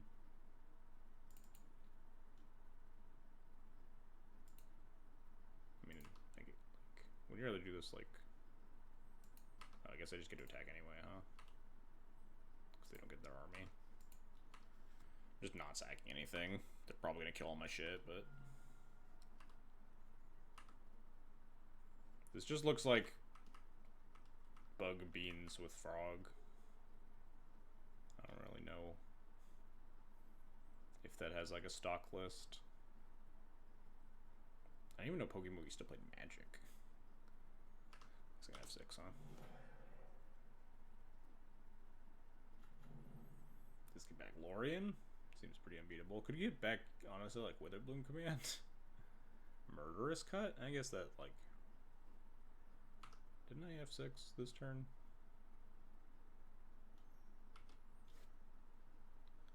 Yeah, this is like Divination kill spell.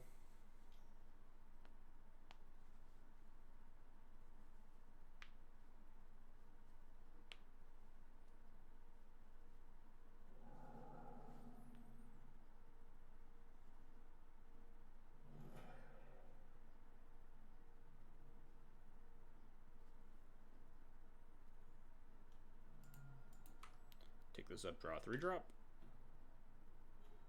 Oh. Cut them off double black for however little that's worth. Cut them off double green. They probably don't have Burrow in their deck. Just don't wasteland. Nah. Double basic island is interesting. I think Magus is still good here. They likely don't have basic forest. They have a lot of green spells.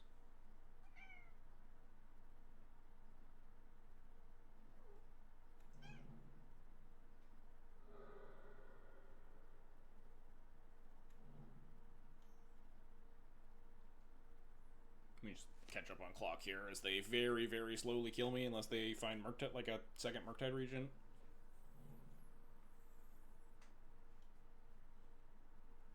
This looks like Murktide Regent. No? What the hell is this?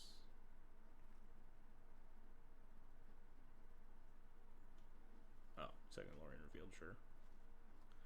Gonna deck yourself.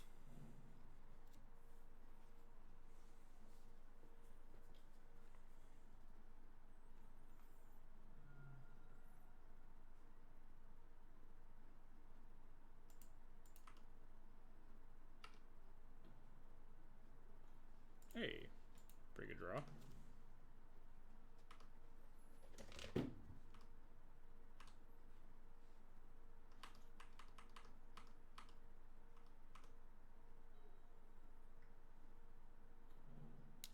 Guess not. Tried our best. Maybe the Beans player will just deck it. I'm not saying that they'll deck. They've only cast one Murktide Regent. We're just catching up on clock mostly.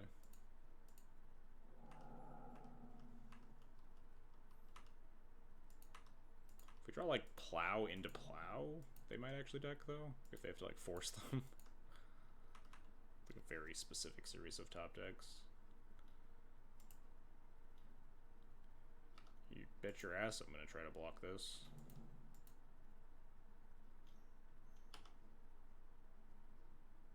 Draw like Solitude, we might actually deck them.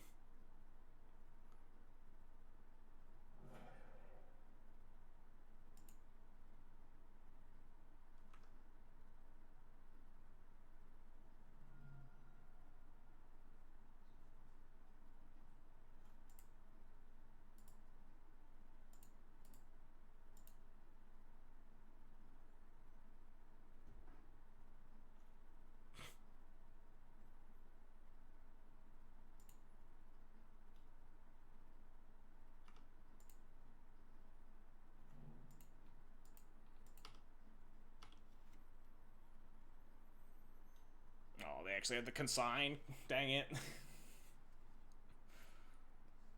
was really hoping they wouldn't.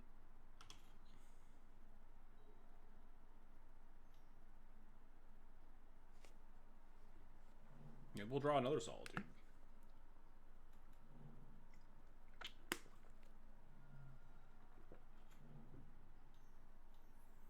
Second Murktide.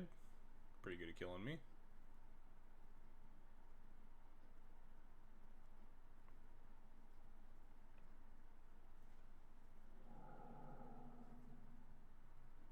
And we caught up on clock. There we go. After all my hemming and hawing.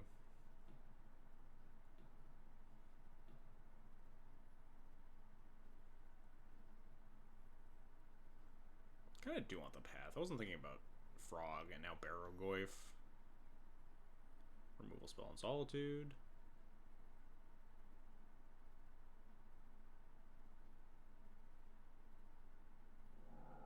Damn, we might have been able to deck them without that consign. I guess no, because they could just... The second Murktide Regent, we'd have to have drawn like another removal spell.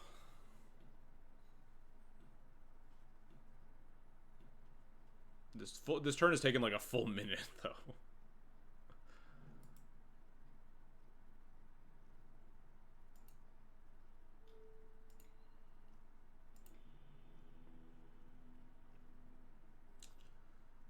I do want the path.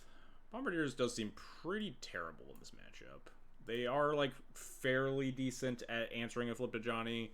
Bombardiers doesn't kill a lot of things that are relevant. So maybe this is a little bit better. Have one extra removal spell. Ugh.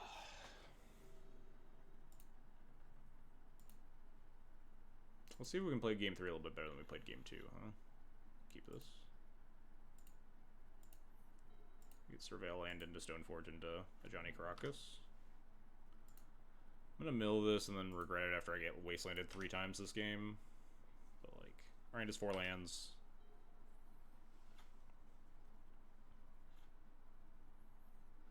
Gonna consign my Stoneforge Mystic.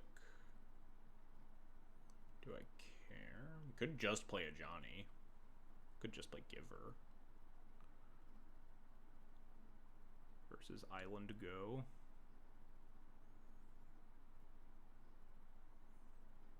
Kinda like playing a Johnny, honestly.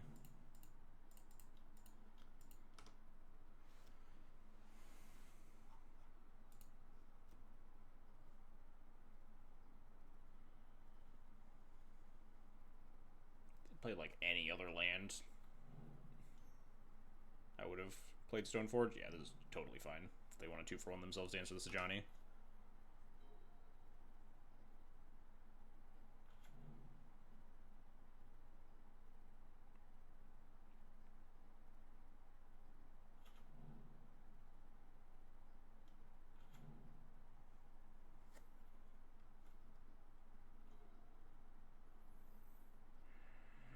I shouldn't wasteland them. I always want to wasteland in these positions, but I just shouldn't.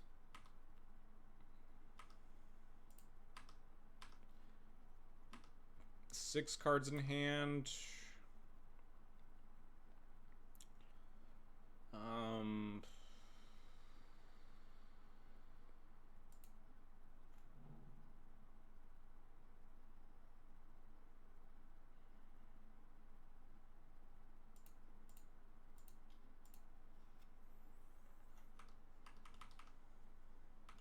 not sure if that's correct.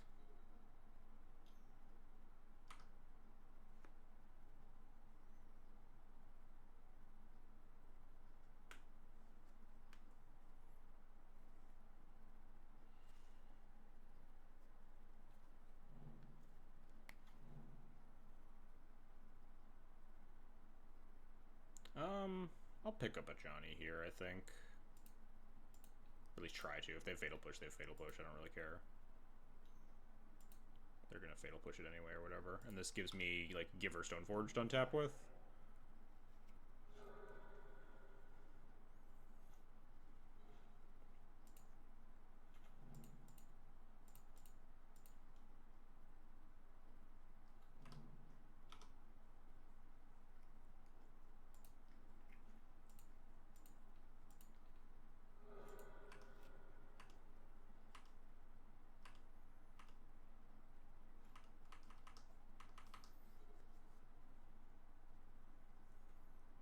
Could have their stupid, they have a couple answers to Culture Complete once it's in play.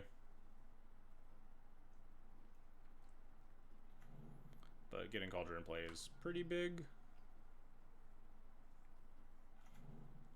Just second beans. Murktide, sure. Appreciate the late night stream post Hellscape. I have not been paying attention to anything that's going on. We're just vibing.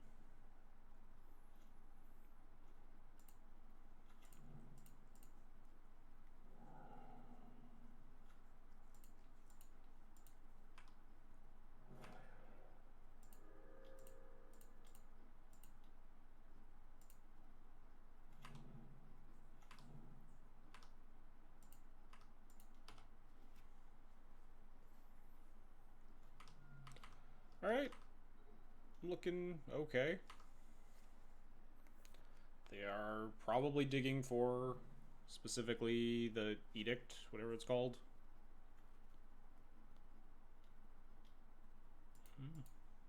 It's not bad.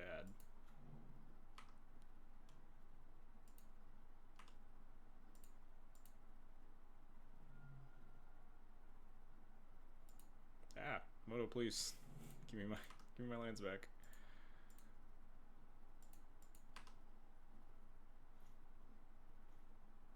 Jeez.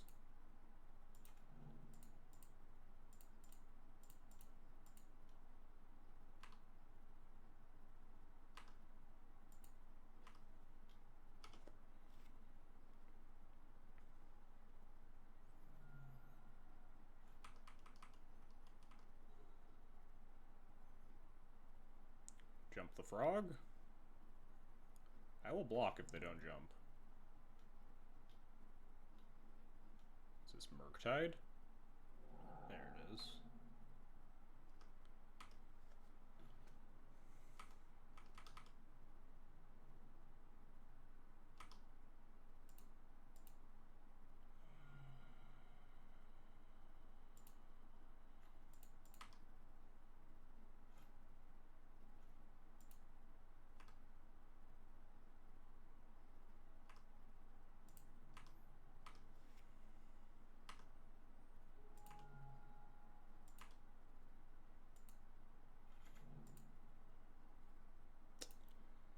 I think I honestly cast Yori on here.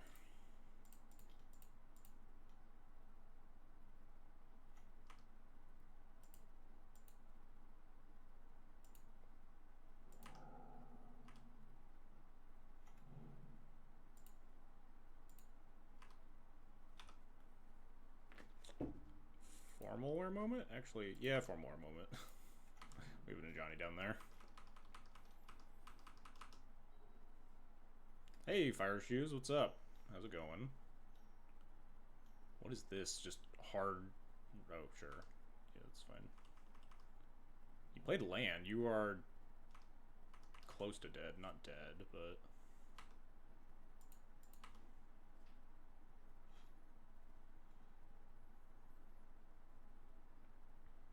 I think I just attack...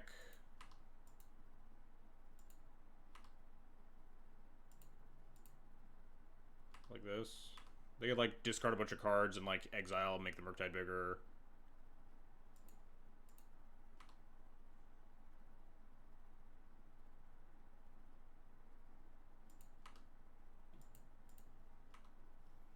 I don't think I care that much. I don't think this is ever lethal. Wait, am I? Did I, like, just kill myself somehow?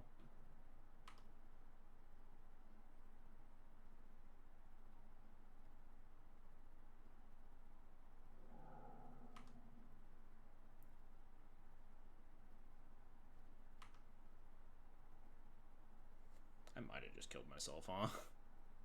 They have like 5 instants and sorceries. That's plus 10. It's exactly 18. It's like super unlikely. We'll save here though. I probably shouldn't have attacked with Yorion though, because it was pretty free for my opponent to do this.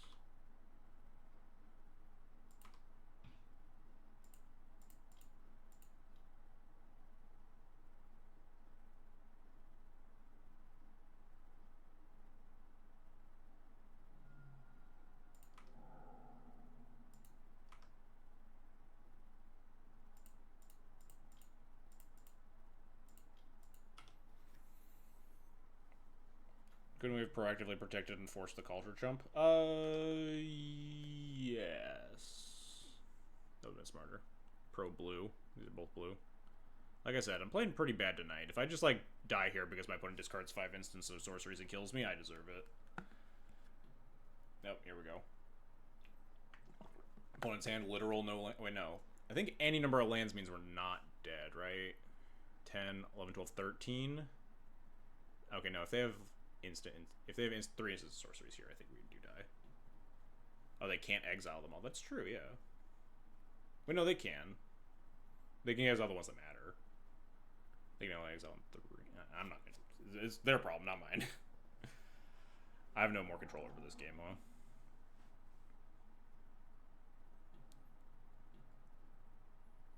$13, $14, $15, $16, $17...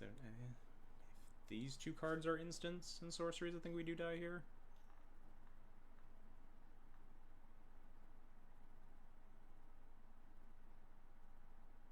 Yeah, there's just, like, no reason. There's a lot of things I could have done here if I was just, like, actually was locked in and not playing really badly for no reason, huh?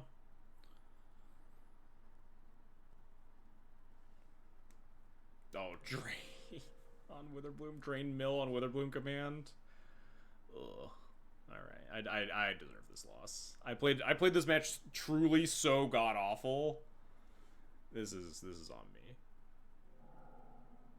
Just could have not attacked with the Orion, could have pro-blued and attacked with the Orion. Both of which just win the game on the spot. Would have been completely fine. Just decided to do none of that for no reason.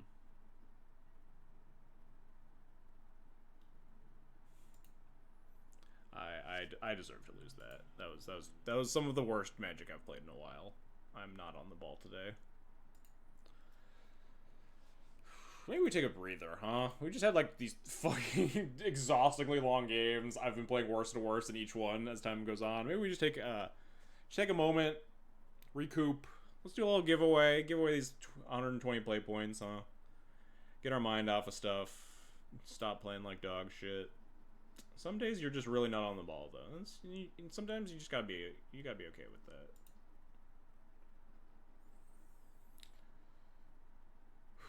Today is the 3rd giveaway of the month, I believe. Yeah, because we gave away one on Sunday, the very first. Gimme. All right, let's see if you can win them. Were you my opponent, Jay Waj? I'm sorry that I played that match. Truly some of the worst Magic I've played in my life. But yeah, good games. I'm embarrassed to have my opponent come into the chat afterwards and see me, because that was just, I just like played like dog shit. I'm sorry.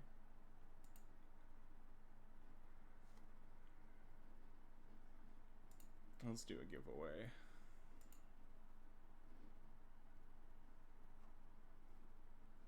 What's our giveaway code, huh? We got a giveaway buzzword. What was it? It was ice cream last time, because I think my wife came in and brought ice cream in. What are we doing, huh? What's our giveaway? What's our code word? A Johnny, Bombardier, something else? Anyone got anything? Anything fun? Come on, chat. Exclamation point. Giveaway. Unban grief. I said something fun. That's directly the opposite of fun.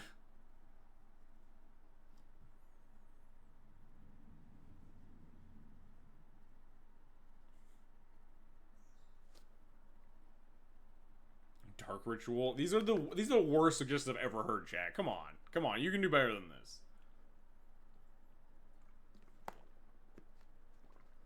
Fun hand matches are less than 40 minutes. I mean, I would take 2 Dark Ritual matchups so I could go to bed before fucking midnight. Make Sonic 3, it's a little bit long. Although I do agree with you, okay. Unban Zerda. I do want Zerda to be unbanned. That would be nice. It's a little bit of a mouthful. Only 10 characters, I guess. No one's I might end the league at 4 matches. We'll see how the next one goes. Hey, Odysseus41, thanks for follow. Let's do Unban Zerda. I miss Zerda. I miss my good fox buddy, huh? Don't type Unban Zerda yet. Unban Zerda. Alright, giveaway started. Type Unban Zerda, one word, in the chat to get entered into a giveaway for 120 play points, courtesy of the fine folks over at Daybreak Games.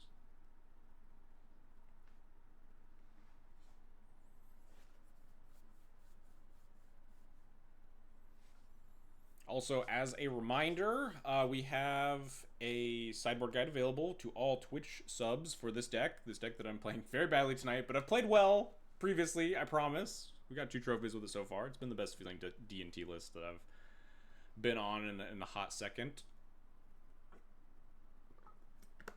It's available on flexslot.gg/u/xjcloud right down there whenever it flips back over from the Magic Online one. Got all my sideboard guides up for Twitch subs. Any more Unban Zerdas in chat? We'll give it another minute or so. Recoup. Take a nice deep breath. Maybe play one of these matches as well. We played the first match. Like, the level of effort that I had to put into every match just completely tanked my ability to play games of Magic. I don't know what happened tonight, but it is what it is.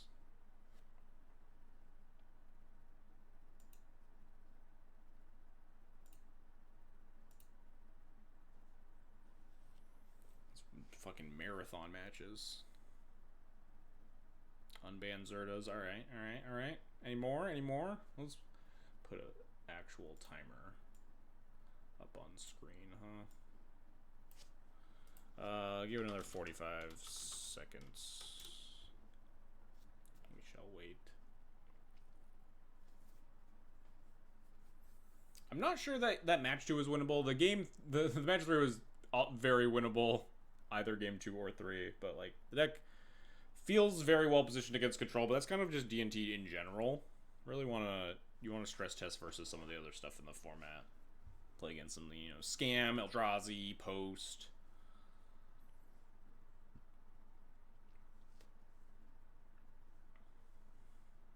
$15 more seconds, get your 120 play point giveaway.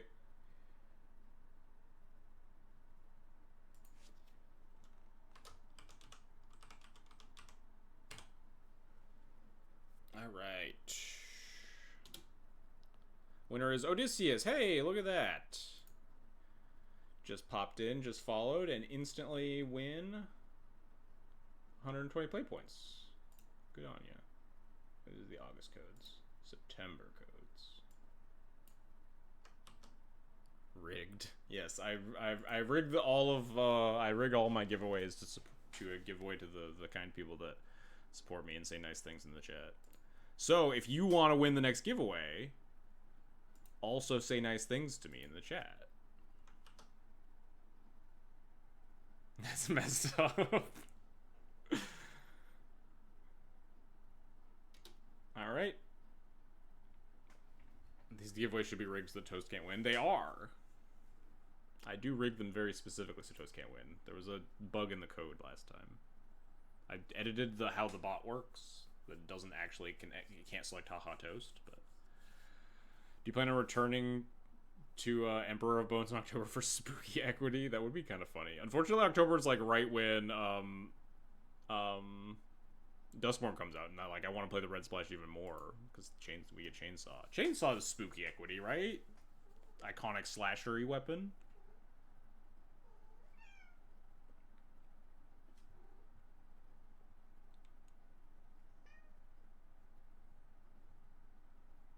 Yeah, he won one time, but there was a bug. That's what I was saying. There's a bug in the editing that I did to the MTG bot, so that user _toast can't win a giveaway. But I fixed it, so now he can't win. Hey, get off! What do you want? Huh? You come over here to drool on me? You horrible goblin? Hmm?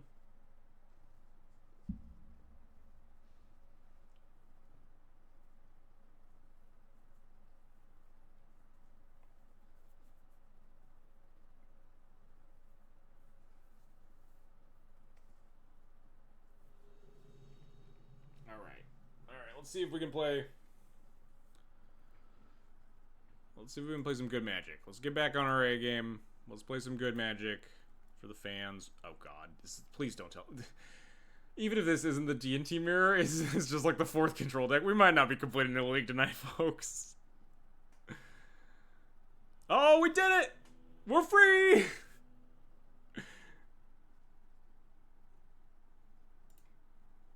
Alright, we take it. We take those. We don't have to play a fucking Yorion mirror. We're home free, baby. We get to play a full league. I don't know what would happen. Maybe my opponent was the same as me and just like play against 3 control decks tonight and was just totally off it when they saw that I revealed Yorion. Who knows? But XJ Win Trader, yes, win trading working super successfully in the 2-2 bracket. Someone didn't want to lose with Felia against me. It was that one guy in the D&T Discord's alt, or maybe their main account. They say that they don't play Moto ever, but didn't want to lose in embarrassing fashion with a bunch of Felias in their deck. Alright. Real last match of the night. Play some good, clean Magic. On my A game. Alright, this hand is fine. We have Surprise Cauldron potentially.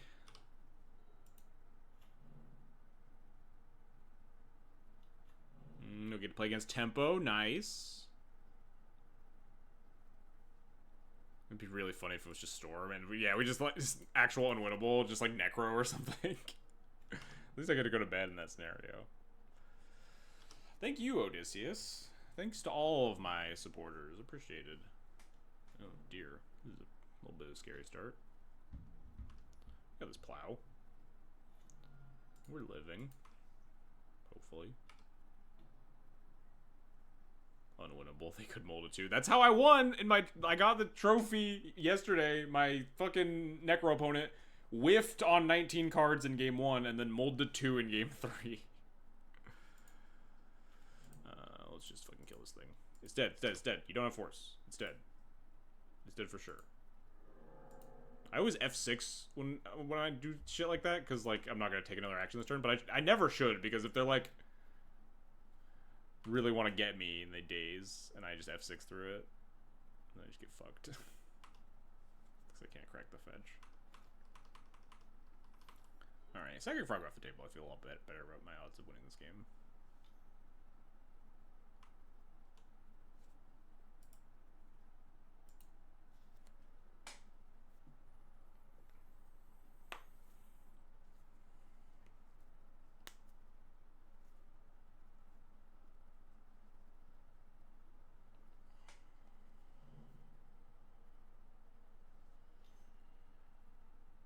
Alright, that's pretty good for me. Mill Wasteland, that's nice. Maybe no follow-up threat here? They might have like another one, they might have DRC. It'd be nice if they like played Tameo, would be sick for me. We could just fetch Surveil Land, untap, cast GT, play Karagas, bounce Tameo, have the Violent 2 for Stoneforge, get Sash. I'd be pretty happy with that whole sequence of events.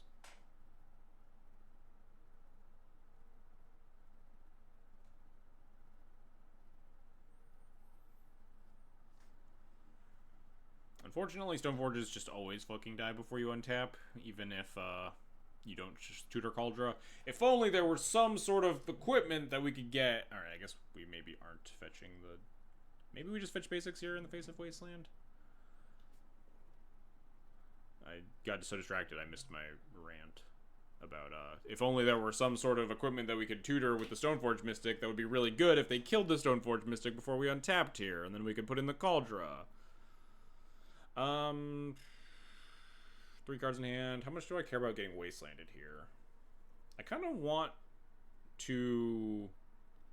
They're down a Wasteland. They only have 2 more in the entire deck. This Croc is already Wastelandable. I think I'm fine fetching Surveil Land to try to dig for like answers to stuff.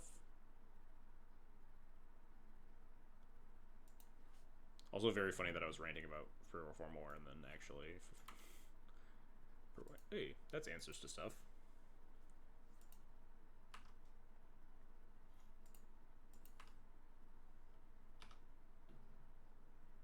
I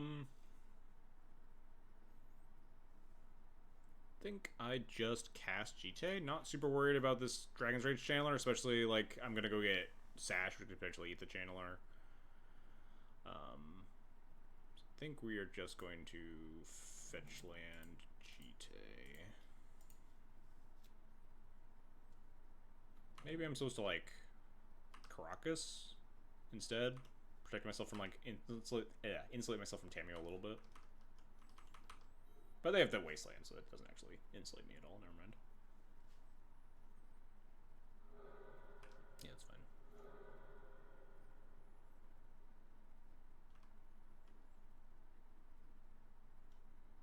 I just never block here, right? Yeah, if they just have instant, they could just do, like, they could just crack Spell Bomb and they cast any instant, and then I just get it eaten.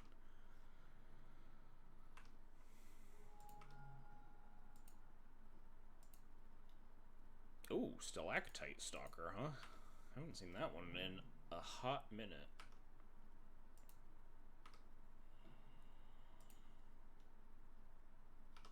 Alright, maybe they'll just, like, Stifle.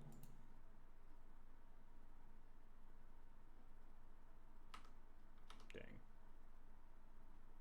It's just Sash, don't worry about it. It's just Lion Sash. You don't have to Lightning Bolt. It's cool, it's cool, it's cool! I said it's cool! Be chill, opponent.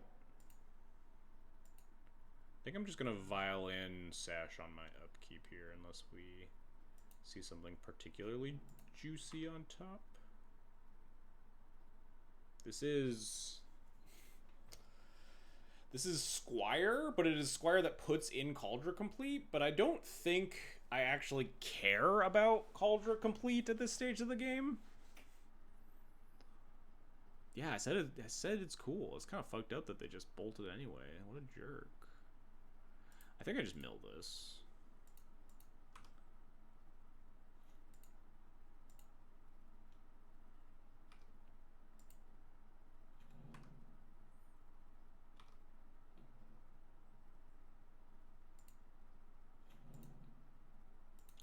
I think I just immediately try to grow this out of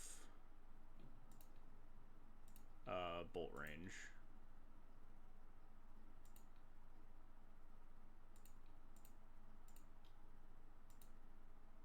If they crack Spell Bomb here in response to play around to get the Lightning Bolt, that means we at least remove the card draw.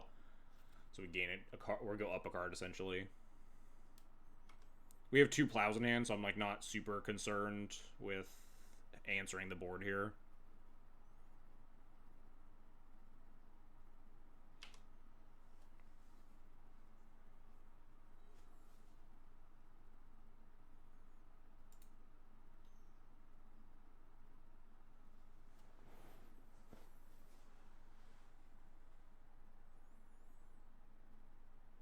Probably going to untap.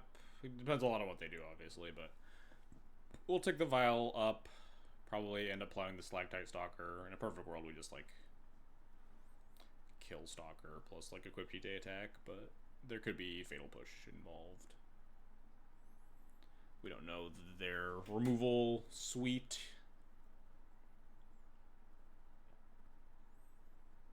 If they, like, Wasteland, if they find, like, 3rd Wasteland, we maybe leave Vial on 3 in that case, but if they have 3rd Wasteland, then we're just, like, super ecstatic because we just get to equip Jite and punch them. Badlands. Cycling for Channeler, sure. Hit me for 5, not nothing. Oh, jeez.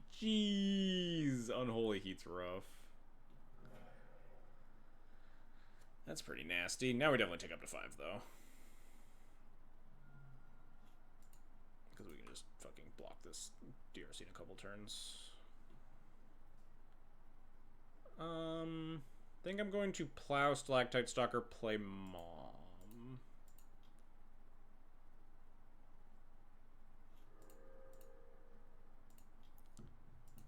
next turn we can pick up Yorion with Violon 5 to put in front of the DRC.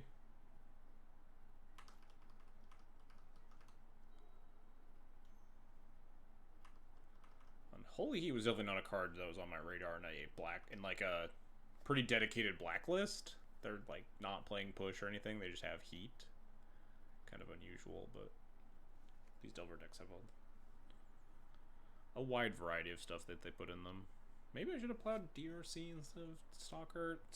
Stalker's just way more annoying to block.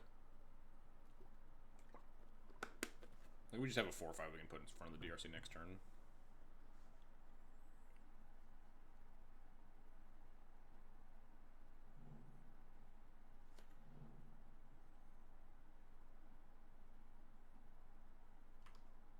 If they play Murktide, do I plow? Oh, that's nothing.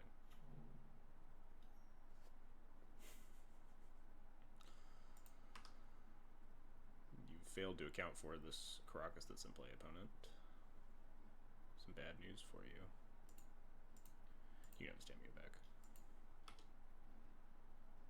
I guess I'm supposed to bounce after, like, there's a trigger that goes on the stack, right? I could, like, let them not shuffle, put the Tameo on the top of their deck, right? That's not something that...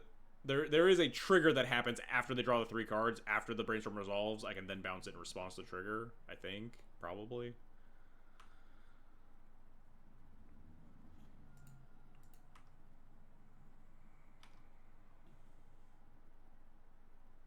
Oh, fuck. The Solitude's just sick nasty, right? They have 1 card in hand. I think I just Solitude this, equip GT attack.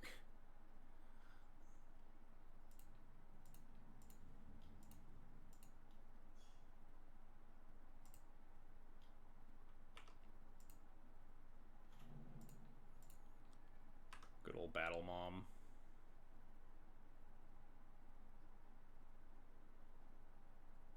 Hey, they just throw in the towel on the spot. Let's go. Nice to take game 1 there. Played that much better than the rest of the Magic I've played tonight. That's for certain. What have I been doing in this matchup? Cutting Maguses, shaving Bombardiers, and shaving Ajani's.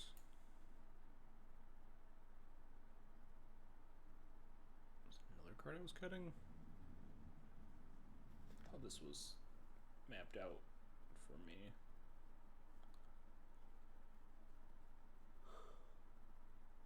What did they cast? Did they cast anything? They cast Stalactite Stalker, which I guess Ajani's kind of nice against. I usually like to trim on Ajani in this versus most Delver iterations, specifically because Ajani's really good at gumming up ground board states, and Delver's has so many flyers lately and things that are hard to block. But it depends a lot on the iteration of Delver. Like if they're on the Goyf, Nether Goyf, Necro Goyf, whatever, the one drop black Goyf. If they're on that thing, Ajani gets better.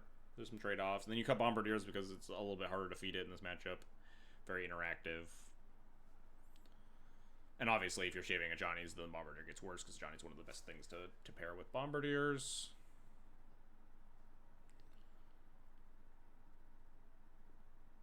Maybe it was just like the Laurent when I had a Laurent in this list. Just cut the Giver. Did we see anything that would make me, like, think that I would want...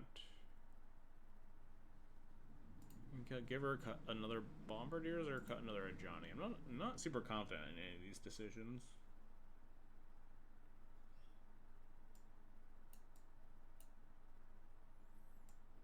Let's cut another Bombardiers. Wait, oh, I did my math right the whole time. What the hell happened? Oh, I cut the Cauldron Plate. I'm stupid. I already dragged the Cauldron Plate on my deck. I thought that I had sideboarded exactly like this. I was like, why am I 1 card off? There we go. We solved the mystery. Eesh. I always want to keep these hands. Alright, this hand's better. Bottom Bombardiers. Pretty easy. We just have a bunch of removal spells. Stalker with no menace. I will cast. And it really wants to. Plains Mountain.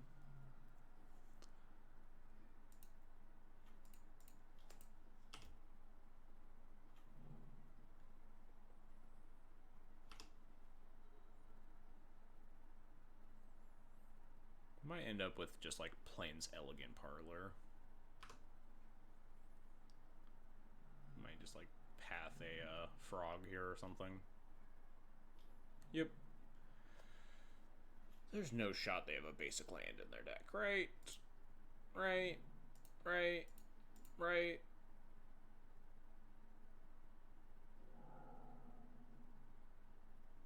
Yeah. That's what I thought.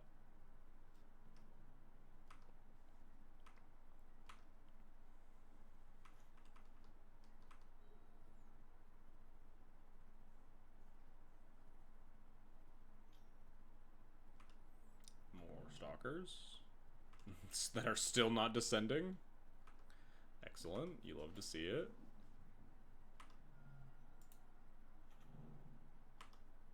Still not descending. 3 cards in hand. We have not played into days except on turn 1. I think I want more lands. This turn we're just going to Spirit of the Labyrinth.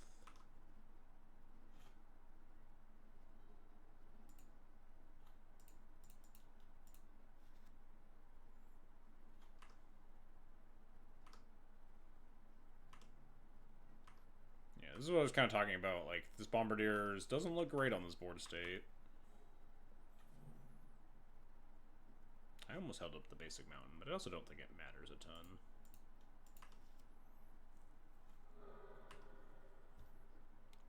I don't think I'm repping anything this turn anyway into a daze. Like, if they just cast, I guess not Murktide, but I guess now these Stalactite Stalkers grow, huh?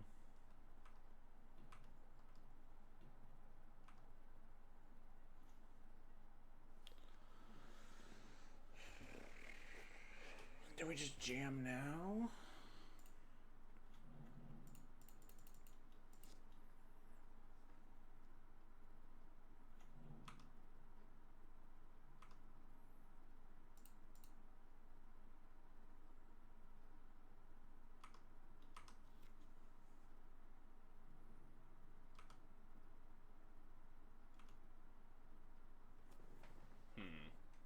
I kind of want to kill one of these Stalkers with the Spirit of the Labyrinth.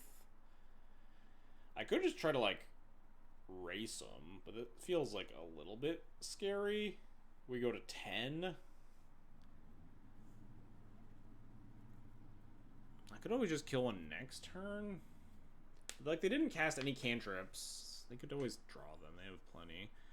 Maybe I wait for 1 turn.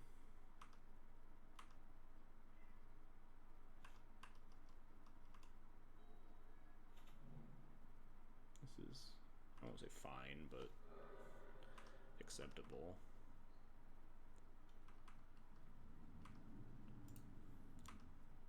Maybe we'll draw, like, any 1 or 2 drop. Like Stoneforge, Aether Vial, another Mom. Take those.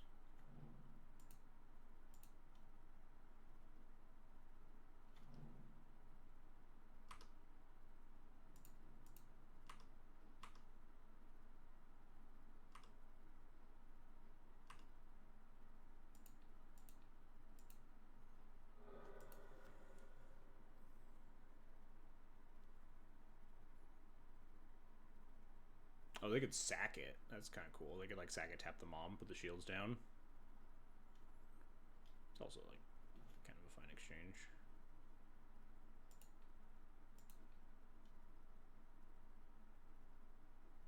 I guess I shouldn't say fine exchange, because simply would rather just kill it, right? Hey, Bob and Cheese, thanks for the follow. Appreciated. They, like, kill Spirit of the Labyrinth. Okay, no, there's dead. We did it! Look at that! Boom! Got our pity QP that I desperately need for the showcase in like 12 days.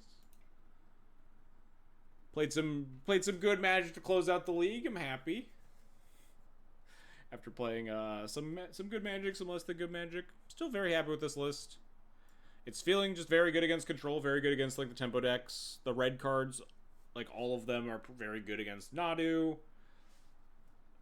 I have not played against like the new post grief scam deck enough, but my instinct is that like pre-ban, I was feeling pretty confident. That was notably with the Black Splash list, which has better cards for the scam matchup, but like Reb's not bad for them or versus that deck to begin with. I don't know. I don't know. I like this deck a lot. Been pretty pleased with how it's been playing. I don't really know where to take it from here until we get Duskmourn. We get to add like Chainsaw to it and stuff. One day we'll get to put Formal Wear in it. But let's call it. It's late. We got that freebie match 4, thank God. Dude, I think the black-white version is bad right now. I don't think so. I think like Scam is still one of the best performing decks, and I think the Black Splash is very strong against it. I think the Black Splash's weak points are Eldrazi, Post, and Nadu. 3 decks that I that have risen that were pretty playable pre like Grief Ban and like became more so post Grief Ban because you know the like regardless of Scam's playability now, it was like easy tier 0 pre-ban, and now it's come down to like more normal levels for now. I think Black-White has less good tools to fight. Less so Nadu. It has some tools. I'd probably be playing like a Opposition Agent and a Plague Engineer in. Excuse me. I'd probably be playing Opposition Agent and Plague Engineer in the Black Splash, but just the Eldrazi and the post matchup specifically are really rough for that list. I think the Red Splash is best positioned versus Nadu Eldrazi post, while still maintaining a very good tempo matchup. A less good than Black-White Scam matchup, but I imagine still pretty good. Good control matchup. This deck has like just a shit ton of value in it. Although Emperor of Bones also like a lot of good value versus the control decks.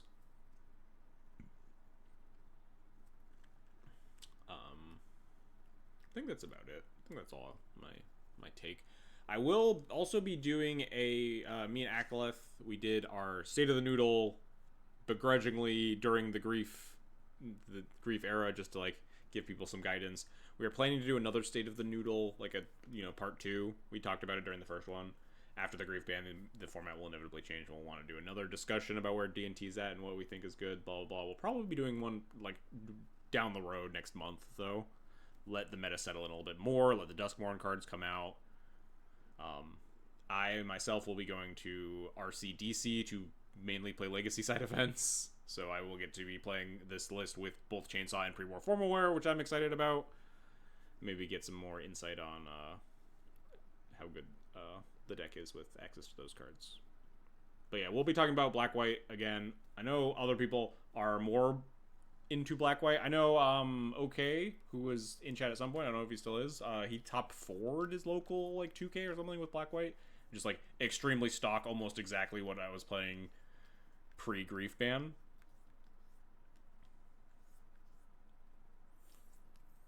But anyway, I think that's about it. Let's find someone to host, raid, whatever. Who's streaming? 019? Hell yeah. 019 sometimes streams after me and frequently plays Legacy.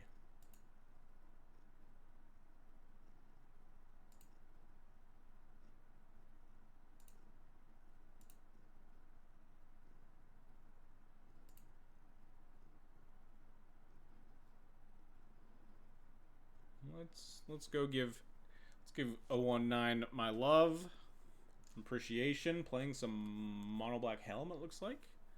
Anyway, thanks everybody for watching. Hope you enjoyed the content, even when we weren't playing the best. If you want to support the channel, you can always follow. You can follow here, follow me on Twitter, subscribe to the YouTube channel where all these VODs get dumped after the streams. You can always subscribe to the Twitch channel, get access to sweet emotes and sideboard guides. I have a sideboard guide for almost this exact list up on Flixlot right now. Sideboard guide for Exploding Kitten Taxes, Bombardier Johnny.